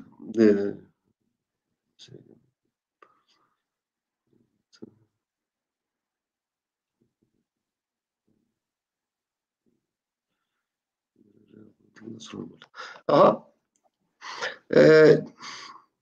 Yani bana göre aslında onun boyutlarını tartıştık. Yani yani 4 tarafımız çevrili bir milletiz, bir coğrafyayız. Yani reel politika kavramına ben şahsen fazla inanan bir insan değilim. Yani Kürtlerin bir vizyonu olmalı. Yani farklı dönemlerde ortaya çıkan imkanları realize edebilecek taktikler olmalı. Ben ona pratik politika diyorum, gündelik politika diyorum ona. Kürtlerin bir vizyonu olmalı. Onu işte yani siyasi sözleşme dediğimiz, yani program 2 günde bir değişmez. Ama benim taktiğim, yani bir dil içinde gidip anlaşırım. Eğitim için anlaşırım. Bir siyasi parti olsam. O nedenle yani en reel politika bağımsız Kürdistan'ın savunma politikasıdır. Bütün benim dünyamda, benim politika anlayışımda öyledir. Ben aktif siyaset içinde olsam ben yani bağımsız Kürdistan'ı siyasi amaç olarak önüne koymuş bir siyasi parti çabası içinde olurdum. Bana göre en doğrusu odur. Çünkü bana göre siyaset yani reel olanı, daha doğrusu mümkün olanı gerçekleştirme sanatı değildir.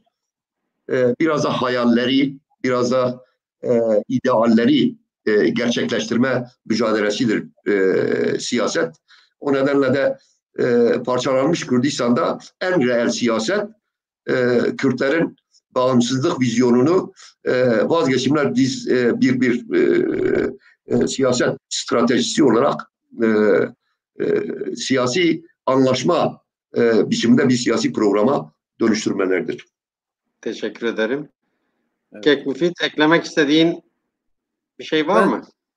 Yani sadece şunu söylemek istiyorum. yani tabii ki Kürtler bağımsızlık stratejisine, siyasetine sahip olmadan ve bu doğrultudaki bir vizyona sahip olmadan fazla ileri gidebileceklerini düşünemiyorum. Çünkü çok ciddi bir manipülasyon var. Çok ciddi bir erime olayı var. Dejenere etme olayı var. Ayağa düşürülmüş bir ulusal kurtuluş hareketi var. Hatta inisiyatifi düşmanın eline geçmiş bir ulusal kurtuluş hareketi var. Bu bakıma bağımsızlık stratejisine ve bu doğrultudaki bir vizyona sahip olunmadan elbette Kürt milletinin ciddi bir takım yeni bir atağa kalkarak kendisini bu durumdan kurtulabileceğine inanmıyorum. Ama hepimizin belli sorumluluklarla, çünkü şimdi aydın olmaktan, entelektüel olmaktan bahsediyoruz ama şimdi aydın olma, entelektüel olma sorumluluk yüklenmedir aynı zamanda. Bir milletin sorumluluğunu yüklenmedir. Şimdi milleti entelektüelinden, aydınından bağımsız düşünemezseniz demek ki o zaman entelektüelin ve aydının üzerine son derece ciddi sorumluluklar düşüyor. O bakıma herkesin bu konuda ciddi düşünmesi gerekiyor ve yeni bir takım örgütlenmelerle, kurumlaşmalarla bu sürece pekala müdahale edebilmeliyiz. Ama her şeyden önce demin Vildan bir şey söyledi, çok önemli aslında. Aslında bugün Kürtlerin kaderini tersine çevirebilecek en önemli şey okul hakkıdır. Okul hakkımızı elde etmemizdir. Bunu mutlaka Kürt siyaseti, Kürdistan Ulusal Kurtuluş Hareketi yani bir yolunu bulmalı ve bunu koparabilmeli bu hakkı. Bu bizi yok olmaktan kurtaracak. Ama bağımsızlığımıza ulaştırmaz bu. O bakıma tabii ki çok daha geniş düşüneceğiz. Çok daha derin düşüneceğiz. Ama her halükarda sorumluluk yine de geliyor. Levye dediğimiz toplumun levyesi, Kürt toplumunun, Kürt milletinin levyesi sorumluluğunu yüklediğimin devrimci Kürt entelektüellerin omuzuna kalıyor, aydınlarının. Onların bu konuda bir şeyler yapması gerekiyor. Benim umudum var. Yani Kürt devrimcileri, Kürt aydın devrimciler özellikle bu sorunu böyle bırakmayacaklar. Müdahale edebileceklerini ve etmeleri gerektiğine inanıyorum. Eninde sonunda bir şeyler ortaya çıkacak. Çünkü hiçbir millet kendisini ölüme terk edemez. Ya bu eşyanın tabiatına aykırıdır. O bakıma Kürt milleti de mutlak surette kendisine inanıyorum, yani bir yol bulacaktır. Benim sözüm bu kadar. Teşekkür ediyorum. Teşekkür ederim. Sanıyorum artık yeter. Soruları da aldık. Sizin de son söyleyecekleriniz yoksa programı kapatayım arkadaşlar. Tamam, teşekkür ediyorum. Çok iyi oldu. Teşekkürler davetiniz için de. Beni övmediniz. Başarılar diliyorum. Teşekkür ederim. Sevgili seyirciler, Alternatif Bakış'ın bu programın da sonuna geldik. Umarım katkısı olmuştur. Umarım alternatif bakış açısında bir değişiklik olmuştur. Ben konuklarımızdan her zaman çok şey öğreniyorum. Teşekkür ediyorum onlara. Önümüzdeki hafta buluşmak üzere. Hoşça kalın. Teşekkürler.